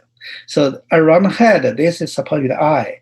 So the points supposed to be in this area. Do you have a name? Do we have a name? No, we don't have a name. So we search around this area and see the sensitivity and get the needle there. The same thing happened on the foot. Suppose this is foot. Big toe is the head. Okay, is the head. So we search tender spots around this area. So that's the area. Okay, and also we could check on the back, like liver one. Okay, can we use the spleen one? Yes, it's the same. It's the same. The liver one and spleen one supposed to be the UB10, something like that. That's the idea. This could soothe liver conditions. This is, can we list the name of it? So maybe future I could definitely we found some points and just to fix it and then give them a name. I could list chance of them, but so far I just want just tell you this is what holistic view is. So this is what this is the body, this is the head, foot is the same. Okay, so I want to just mention that. I'm not sure I already answered your question, but this is what I'm thinking. Okay, that is more flexible in clinic because if you understand this holistic division, and you could create some points, even don't have to follow the textbook says. Okay, and then also when you get the results and see, oh God, that is really points we mentioned in the textbook, you will feel, oh God, we get consensus, right? Between our practice and the textbook. That is a big enjoy, I believe so, right? So this is just general idea. Okay, so all right. So since we don't have so much question, let's just keep going. Let's switch to the next disease, optic atrophy. Optic atrophy is kind of very, very weird disease, okay? Because somewhat we even don't think this is a disease. Somewhat I even think this could be the syndromes, because there are tons of reasons could make optic atrophy. Optic is a nerve, right? And why they get atrophy? So this is why I said sometimes I see my backyard, some tree get withered and some dried up and dead. You cannot complain anything. You cannot complain tree. Only things because you didn't maintain them well. So something wrong, maybe because of a soil is not good in pH.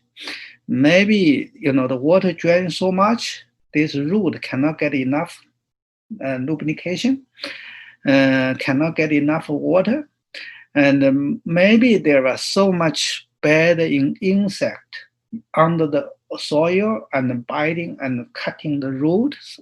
Could be everything. But what we will see is optic trees. No. atrophy of trees. That's what we see, right? So what optical trophy is the same. It's the same. All right. So mostly, reasoning that the textbook always taught us optic trophy because of deficiency, and because of deficiency we have a tonified. In my opinion, optical trophy is kind of things we have to really focus on what's caused it. So as long as we know what's caused it, and then treat the original disease, somewhat we could help a lot. Okay, so let's go to the first things, manifestation. Manifestation of this disease is people constantly and gradually happen hypopsia until blind without appearance wrong in the eyes. Yes, we cannot see anything like inflammation or some structure changes so much. No, we cannot see by our naked eye, right? Cannot see. And the vision loss is related with as a blurred vision and central darkness, and difficulty with the peripheral vision, and difficult with the color vision, and also reduce of sharpness of the brightness of vision. So this is what you will see. So if a people has optic trophy, your vision should be like this on the right side, right? So in the middle is darkness, all around you see the vision is so unclear. Yeah, that is what happened. So because of this, people always go to the doctor, want to see what's happened. By the test, doctor gonna tell you, oh, okay. Because with optic trophy, what are we gonna see? Generally, our fundus of eyes is orange in color. The color is pretty beautiful, right? And in the macular area, we will see something a little bit lighter, and then we would see flavor here, because that's the center of our eyes, right? Center of our eyes. And we also could see the fundus, the disc in this area. And for the optic atrophy, what are we going to see? You will see, and the vessel is much thinner. You see, the vessel is much thinner, right? And also the color of the bottom is lighter, is pale, right? And then the border of this is gradually getting unclear, and then what we could see, but from a picture we cannot tell what we could see, and this area gradually, getting thinner because a lot of nerve lost. Okay, so this is the same. This area become thinner, become nerve lost, because nerve lost. Okay, and this area is retina. This nerve lost, and we even could see this area. We call it lamina. We could even see that. If you use the ophthalmoscope, okay, you could see that. All right. Okay. So this is the condition. We could see all these signs just told us, and this guy, his optic nerve is not good. Actually, the KIP has neuron loss. Okay. Mostly optic atrophy is not on the retina. It's not here. It's here. is on here. So this is the problem. We will see, these pictures just show us there are 2 neurons here, but because of a optic trophy, only 1 left. This one already dead, something like that, right? So this is a optical trophy. All right, so since we already know that, let's see what's caused it. I put 5 reasons. To be honest, I think it's not everything. It's not everything. Okay, let's see. The first one is spleen and kidney deficiency. Cannot transfer the essence to the nourishing eye, to nourish eye, and the spirit and brightness. That's a totally Chinese medicine term. That means your visual acuity cannot get support. You cannot see clearly. Okay? Because Chinese people believe that the reason you could get vision because you have a spirit behind. Okay, spirit behind. People cannot explain that. Always say spirit. All right. So also people could have a kidney and liver deficiency. Essence blood is not sufficient, cannot nourish the orifice, and the depleted results of spirit and brightness of still deficiency. Or they said heart blood deficiency and cannot nourish the eyes. So the divine spike of brightness is a decline.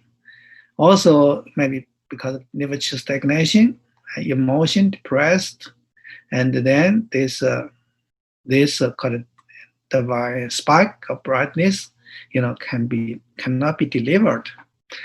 Also, maybe because of trauma, occupied tumor, or thrombosis, all this kind of reason could cause it. This is what Chinese people mentioned. Okay, so actually, what we could say is all the immune problem, especially autoimmune problem, all the toxicity, all the metabolism, okay, and all the circulating problem, even okay, mental problem, and also something like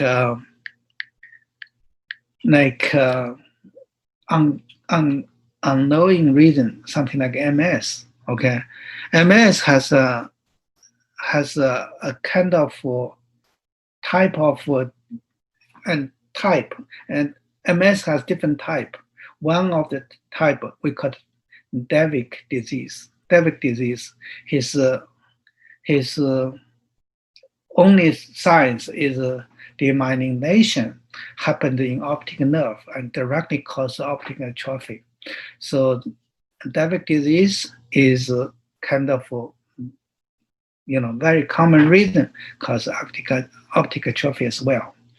And cancer and occupation. And sometimes it's pretty common in the cancer in the midbrain, and they occupy the space and block the circulation of the optical chiasm, and finally, cause optic atrophy. All right. So there are so many reasons. So passively just tonify kidney or something doesn't make any sense. Originally, or Asian Chinese book always think if people has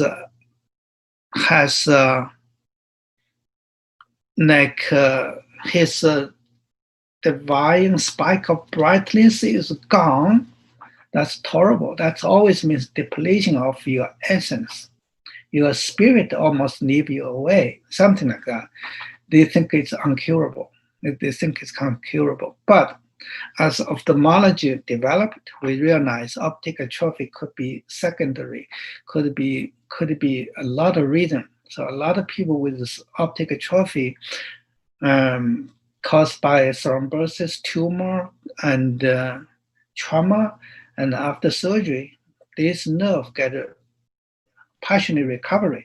That is still good. So this is why. So even Chinese medicine, Asian Chinese medicine theory need to be developed. Because we are in a new era. We stay in the high technique season. So we have to accept the new conception to our theory. Okay, so it's not uncured. It's a curable, but what we have to do is we have to know that. We have to know that, and we have to understand it, and then we try to do our best in our Chinese mentality. So try to bring our volume to this kind of disease. Okay, so the reason is so much. It's very hard to tell. So many. We could make a chance of it, more than 5, right?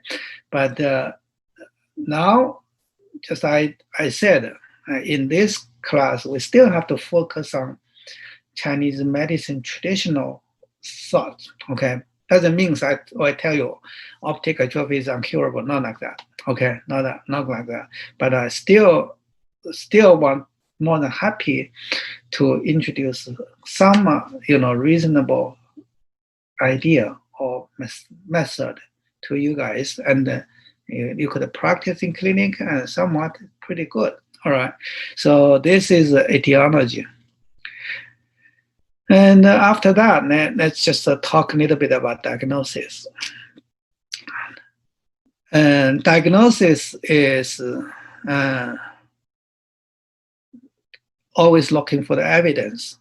So the first evidence we could see is people has, of course, a visual test. The visual test shows hypoxia, especially in the nasal side.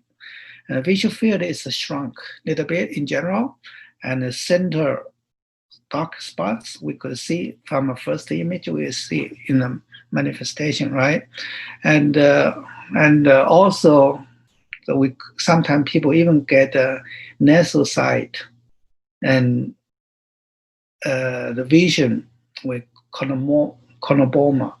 Okay, the reason of this because the optic nerve, anatomic structures. Okay, so temporal side, sometimes we could see island-like, and the vision loss, something like that. And because this optical atrophy, and people may difficulty to identify the color, especially green and red. Also because of this, is retina is not active as used to be. So pupil photoreaction could be decline or sometimes even just disappear. And this disappear not because of the third cranial nerve problem, not because of this, not because of the pupils is tangled by scar tissues. It's because of entire retina is not sensitive to the light anymore because the nerve atrophy. And this is the signs, patient may tell you. And also the doctor could just notice that from a general test. And under the ophthalmoscope, and we could see several signs. Like I list 5 here. Okay, the first we will notice inside the fundus, we could see entire fundus is white, lighter, pale. Flat disc is obliterate margins. The margins is not so clear, and the vessel is less than usual. Okay, the vessel, the number of the vessel is less, and the size or thickness of the vessel is less too. Okay, so the third thing is kind of a peripheral, pulmonary blood vessel is attenuation. Okay, has some attenuation, and the blood vessel is thinner, and the entire retina getting thinner. A lot of nerve lost. So through the fundus, we even could see the lamina. Okay, the lamina is the boss. Is almost the bottom of the we call it physical examination, something like that, right? Sometimes we call caps. All right. All right. So temporal area of the fundus is pale, and papinal macular bundles, this area we also could see something atrophy. All right, and of course, and the physiologic excavation is shallower and disappear. So this is several signs we could see from fundus. Okay, and clinically we also could use MRI to see the orbit and the brain. The reason we have to do this because we have to ruling out the cancer, thrombosis, or something occupation right on the optic nerve area. Okay, so this is what the significance to do MRI. So if people has optical trophy and also complain of a headache and sometimes lost the balance, something like that, you have to thinking about the neurological conditions. But this is somewhat a weakness. A lot of ophthalmologists are so proud about themselves, they don't really want to, even don't care about, some signs may happen outside of his border. So he don't pay so much attention about neurologic signs. So, but this is not right. And also, how severe this optical trophy is, we have to confirm by ERG. ERG means electric retinography. Okay, and VEP. VEP means visual evoke potential. This all pretty good test. Just could vividly could show us how your nerve activity still left, how much activity is still left. Also, people could use fluorescein angiography to know maybe this condition maybe come from a thrombosis or because of poor circulation. So this kind of a test is pretty important. So yes, if for optic atrophy because of degeneration, or just like a tree don't have a good seeds, okay, that is what nothing you could do. The only thing you could do is just tonify, just like the original Chinese textbook says, tonify kidney, liver, spleen. That's what they do, right? And but actually, there's a lot of things we noticed. Optic nerve is not the nerve stay away from our body. They just like other tissues, stay in the same internal environment. So what we have, they all affect to the optic nerve as well. So this is why we still have to learn, how our internal environment affect our optic nerve, and maybe that could be the reason to make an optic nerve atrophy, right? So sometimes the blood test is necessary. For example, blood test could ruling out something from MS, from lupus, from rheumatoid arthritis, from some severe infections.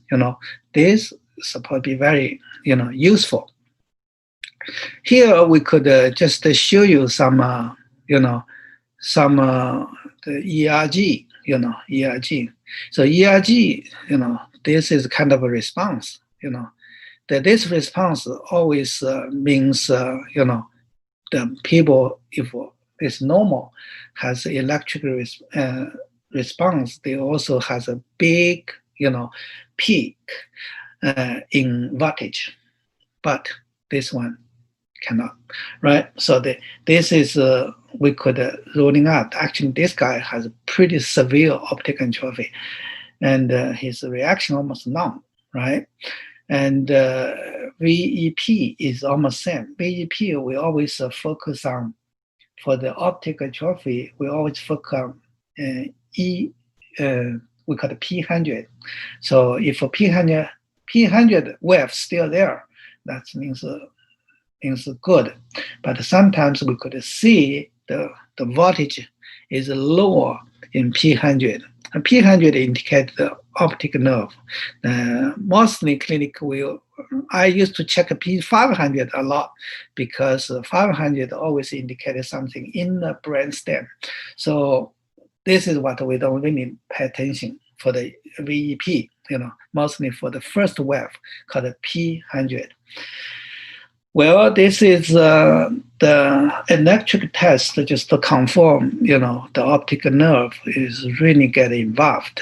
His function, how many functions still left, If people like him, almost dead, no reaction anymore, the treatment is so difficult. The prognosis should be very bad, very bad. So this is diagnosis. All right, so after we introduce this optic nerve treatment, diagnosis and manifestation, now let's just move over and take a look what kind of treatment we could do for this optic nerve treatment, optic nerve disease. As usual, we still start from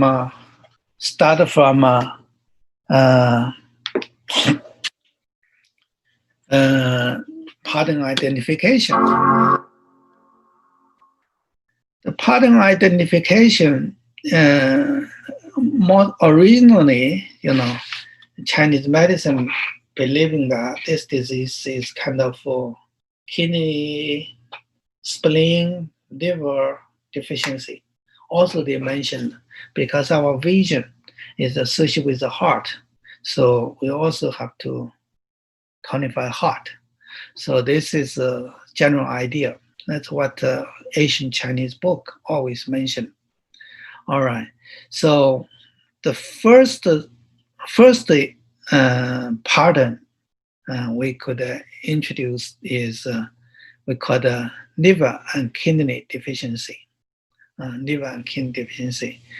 Liver and kidney deficiency just looks like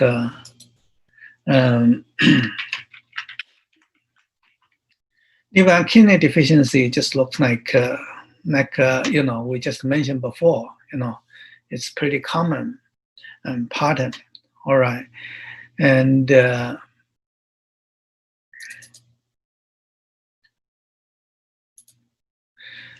in this pattern, of course, we could see all these kind of symptoms. Okay, but all the symptoms we mentioned before, people has blurred vision and vision loss, central darkness, peripheral vision sharpness lost, and also people difficult to distinguish the colors, especially weakness in the green and the red.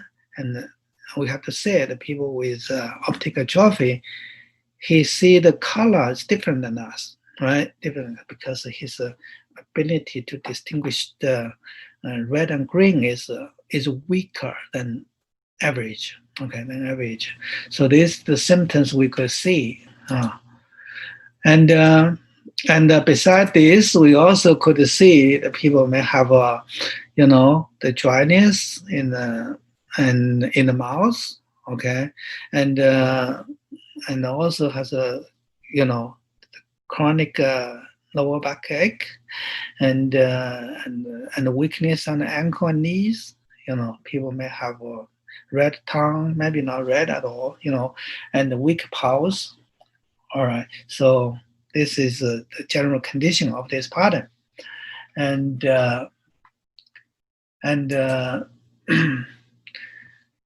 for this kind of pattern, what we should do is just tonify liver and kidney, nourish the essence of blood. This is what we should do. So the formula we recommend here is called modified 驻景丸.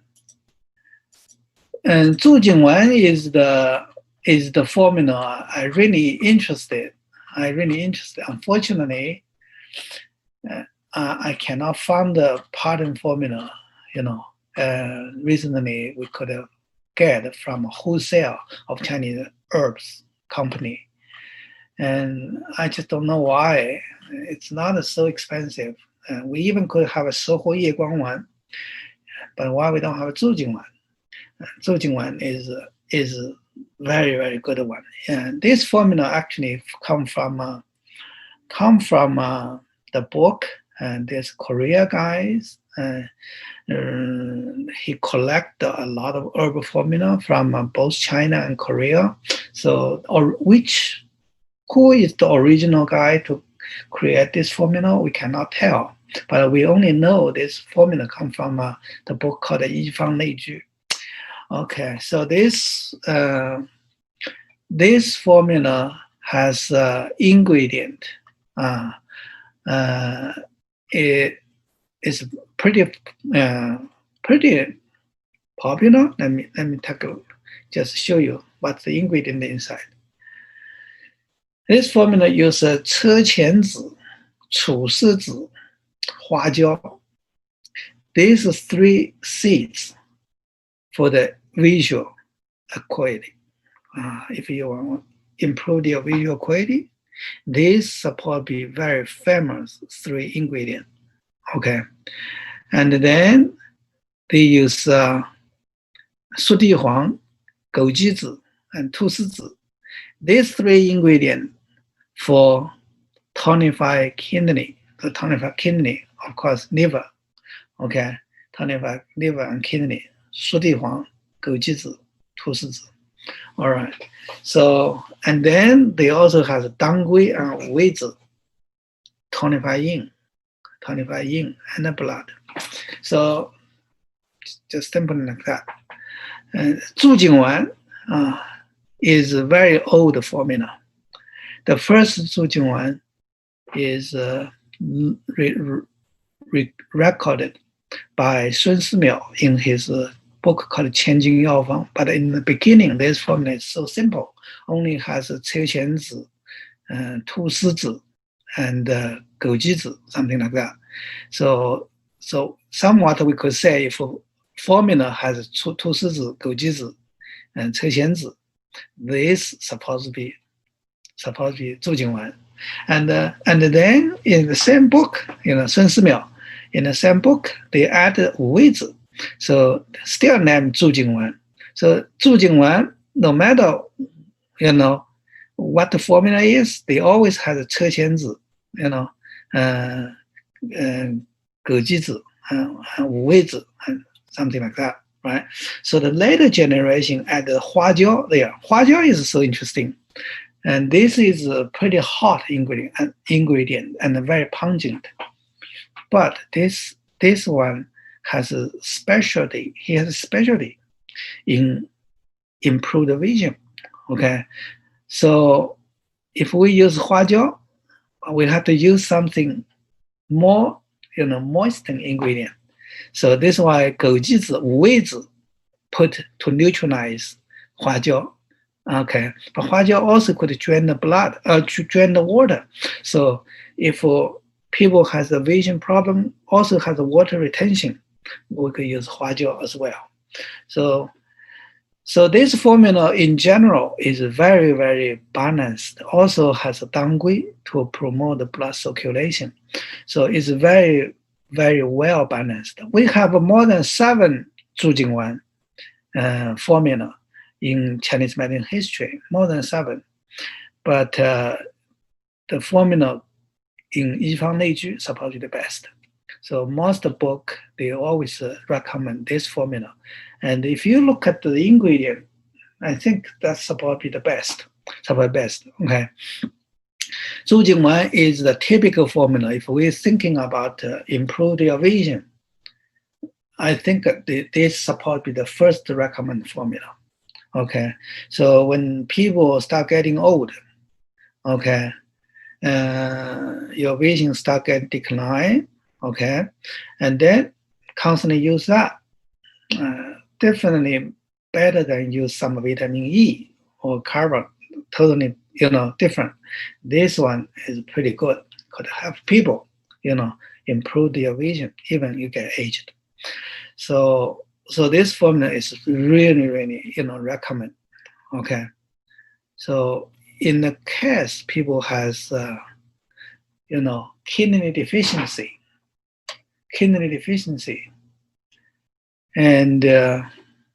and also people has a severe, hypoxia, or he cannot gaze on some object for a long time. Over the age, people cannot concentrate to think something longer than usual. So as long as you notice that, you see your power of the vision acuity is getting weaker. So this formula is probably the very ideal choice. Okay, so this is the first formula we have to introduce. And it's not only for the optic trophy. That's what I said. I only said example. It's actually for more than that, for the condition more than that, more than optical trophy. But the optic trophy, if you believe it's caused by liver and kidney deficiency, that is the one. We could put the Jiajian, modify Zhu Jingwan as the first choice. The second formula we will introduce is tonify heart blood. Just like I said, so sometimes the vision associated with your spirit. In other words, let's see, even people with optic trophy. Today, if you are very happy, you have a very, very full spirit, okay, energetic, and then your vision could be better. If you pay a lot of attention on this, your vision should be better than you don't pay attention on it. So this is what many years ago, Chinese people mentioned that, we sometimes we look at something but never seeing anything. We look at something, never seeing anything. We look, but why we cannot see? Because we don't put our spirit on it. So this is why, Chinese people think, optic trophy could more associate with heart blood. So how to tonify our heart blood? This is the formula we chose, called Rensheng Yangrongwan. Rensheng Yangrongwan is Chinese formula. It's first noticed is in a book called Heji Zhufang in Song Dynasty, almost like around 1200 years ago. So this is a pretty common formula. If people insomnia, don't have enough heart blood, and cannot concentrate the mind, and something like that, we always use this formula, right? So Rensheng Yangrongwan. So this formula we also list here. We'll also list here. They use the first 4 ingredient is Sijunzitang, tonify qi. The second 4 ingredient is Siwutang, okay, tonify blood. And then we use Huangqi Rugui. And if we add these two, that's Siquan Dabutang, right? And beside this, they also use Yuanzi Weizi to hold heart spirit, okay? And Chenpi Senjiang Dazhao to harmonize Yin Qi and Wei Qi. So if a spirit want to go in well, you have to make a Yin Qi and Wei Qi running on right on the rank. So this is why I use Chenpi Senjiang Dazhao to harmonize. So this formula is pretty common formula, traditional one for the heart blood deficiency. So if people cannot concentrate, even you concentrate on it, cannot persist, or even you persist on it, but you still cannot see anything. So this means kind of a heart blood deficiency. So we could use Rensheng Yangrong Wan. The formula in the beginning, 合剂处方, is kind of a official pharmacy department. Okay, this formula is actually the official recommended. It's mostly patent formula. Today we could order either the herb patent formula or we could make decoction. Generally, if you want to this formula works stronger, we always recommend decoction or granule herbs, or we could use TPers. Okay, so this is the formula 人参养荣丸.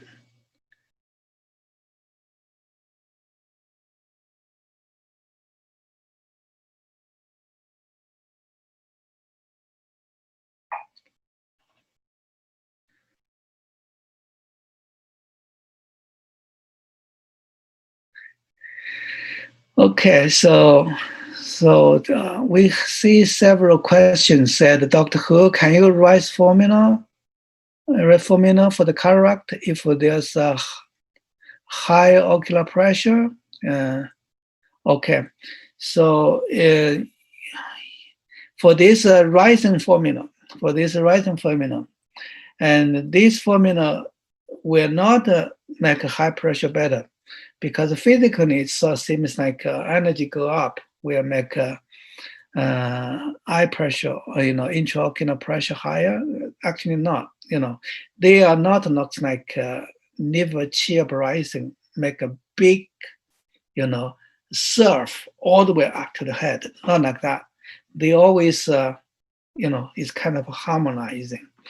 So it's not really affect that way. Okay, it's not affect that way. So what my opinion is, this kind of a lifting herb like 补中益气丸, 益气聪明丸, we also could use for the people has an eye problem and caused by spinning qi deficiency. The essence cannot be lifted. Okay, even people has a temporary high intraocular ocular pressure. Okay, so this is the question I mentioned here now. And well,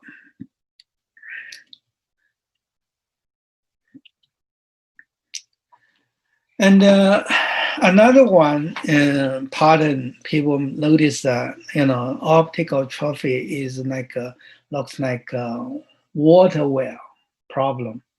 So in the 5 well condition theory, we mentioned in the first class, the pupils are probably the water well. Okay, the water well associated with kidney. So people has optic trophy, he cannot see something well. Even we see the patient, he doesn't have the spirit in his eyes because he cannot see something, how he could react it. So he cannot react it, right? So looks like a spirit already lost. So this spirit lost mostly associated with kidney. Okay, mostly essential kidney, may caused by kidney and spleen deficiency, both of them. All right. So if people has both kidney and spleen deficiency, and people may, of course, same. They have a granular, hypoxia, and eventually, tend to blindness, and the people no sharp vision. Sometimes you could see some vacuum in the vision, and no stamina to focus on something, and we could see all the optic nerve atrophy signs, and people may have a puffy eyelids and pale face, body cold, no back pain, knee pain, and soft stools, something like that. Okay, shortness breath, tiredness, no appetite. If people have this condition, we have to tonify either spleen and kidney. Okay, so for this condition, we're gonna use 补中益气汤. Okay, 补中益气汤, you may say, hey, we already know that's from 李东垣补中益气汤, right? I have to say no. This is the same name, but it's a different formula. Okay, it's different formula.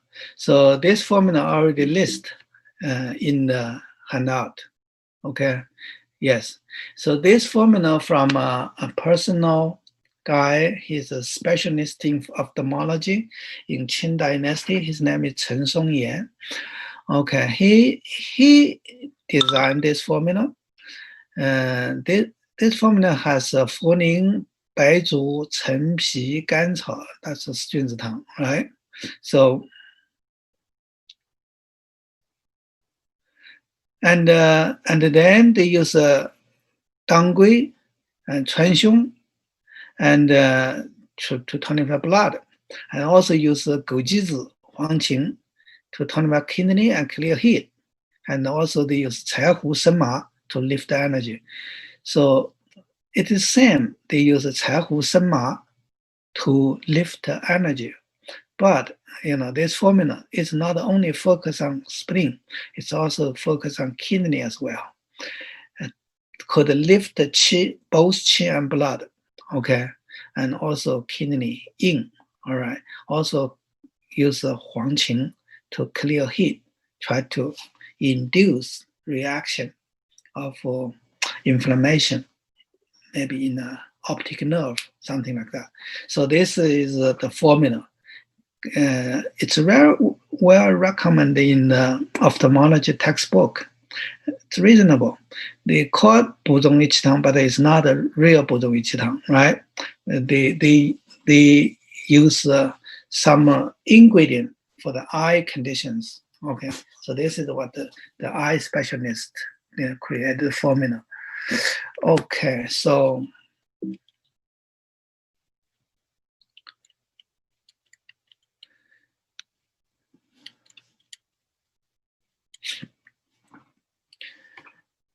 the fourth pattern for this disease is liver qi stagnation, because people notice that, and optical atrophy is really associated with people's emotion. Sometimes people getting frustrated, depressed, anxiety, as long as this emotion cover these people's general mood, and the vision decline dramatically. So this is why we have a special type for this optical atrophy.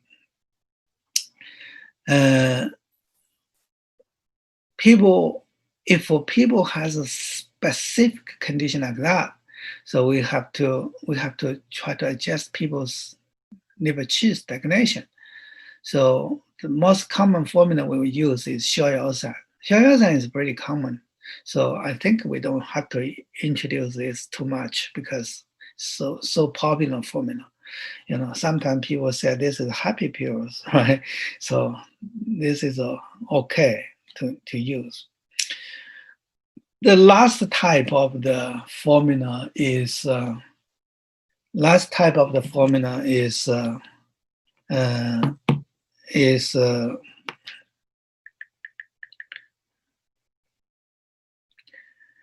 blood stasis.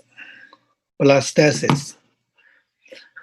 Blood stasis is, in my opinion, is very, very popular. Very, very popular in optical trophy. So I really highlight this. Okay, really highlight this. And in this pattern, people may see something like granule, hypoxia happens eventually, it goes blindness. That is just common, right? So nothing specific, but especially when the people has it's how to say, like rheumatoid affection, or like autoimmune affection or the thrombosis. This is pretty good, okay, for this. Of course, if it's come from tumor, logically we could use that, but I will not recommend people stay with us. You have to do surgery, because as soon as you remove this occupation, the condition is gone. So this is why a lot of sometimes for the autoimmune problem, most autoimmune problem may associate with the phlegm blood stasis. Okay, phlegm blood stasis. So I notice a lot of people for the autonomic disease always use 玉屏风散, something like that, try to adjust the immune system. That actually, I thinking always different way, because personally, I believe that our immune system is not right, not wrong. The only thing wrong is the tissue is erased by phlegm and blood stasis. That is so confusing for our immune system, because if our immune system want to remove this toxicity or some denatured tissues, they will harm to the normal tissue as well, because they all bonding each other, cannot be separated. Okay, so that's the reason. So somewhat in Chinese medicine, this is kind of a condition of a phlegm and blood stasis. So that's why we could use this kind of formula to get rid of the blood stasis. 血府逐瘀汤 is a pretty common formula. This formula, we could, I believe most people already learned it from formula books, textbook, maybe in a class as well. So actually, this is a modified 桃红四物汤, right? Modified 桃红四物汤, especially because this formula, has some ingredient for the chest. So it's pretty good for the upper jaw blood stasis, blood stasis. So 血府逐瘀汤 is a good idea, very good choice for the blood stasis for the upper jaws condition. So we could just look over this, but I think that's nothing specific. So 桃红四物汤 as an ingredient, they use the jigen and caihu to lifting all these ingredients to try to work a little bit higher, position. Also, they use liu xi. You see that, lifting and descending, and lifting and descending. This is the way to invigorate circulation, right? So they use 甘草 to harmonize. That is pretty common formula. And in my eyes, 血府逐瘀汤 is kind of a modified 血府逐瘀汤, and 桃红四物汤 is that is just like this. Okay, from here we introduce all 5 patterns of optic atrophy, and this is probably the condition we could handle in Chinese medicine field. Most of the things, if we realize some original condition, original disease, okay, and optic atrophy as a secondary condition.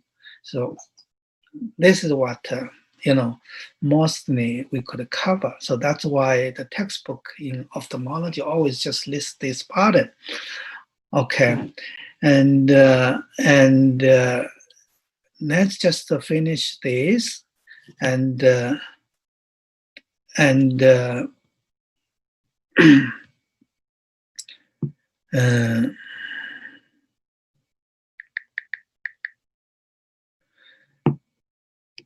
let's just finish this and just keep going. And it's almost 12 o'clock, and I just want to ask Donna, do we still have a break or not? If not, you just don't answer me, okay? Yes. We have one more small break before lunch at 1. Do you want to take a 10-minute break right now? Okay, good. Okay. And now let's have a 10 minutes break. Okay. Okay, we'll see everybody back. Let's see everybody back at 12:10 p.m. So that's 3:10 for you.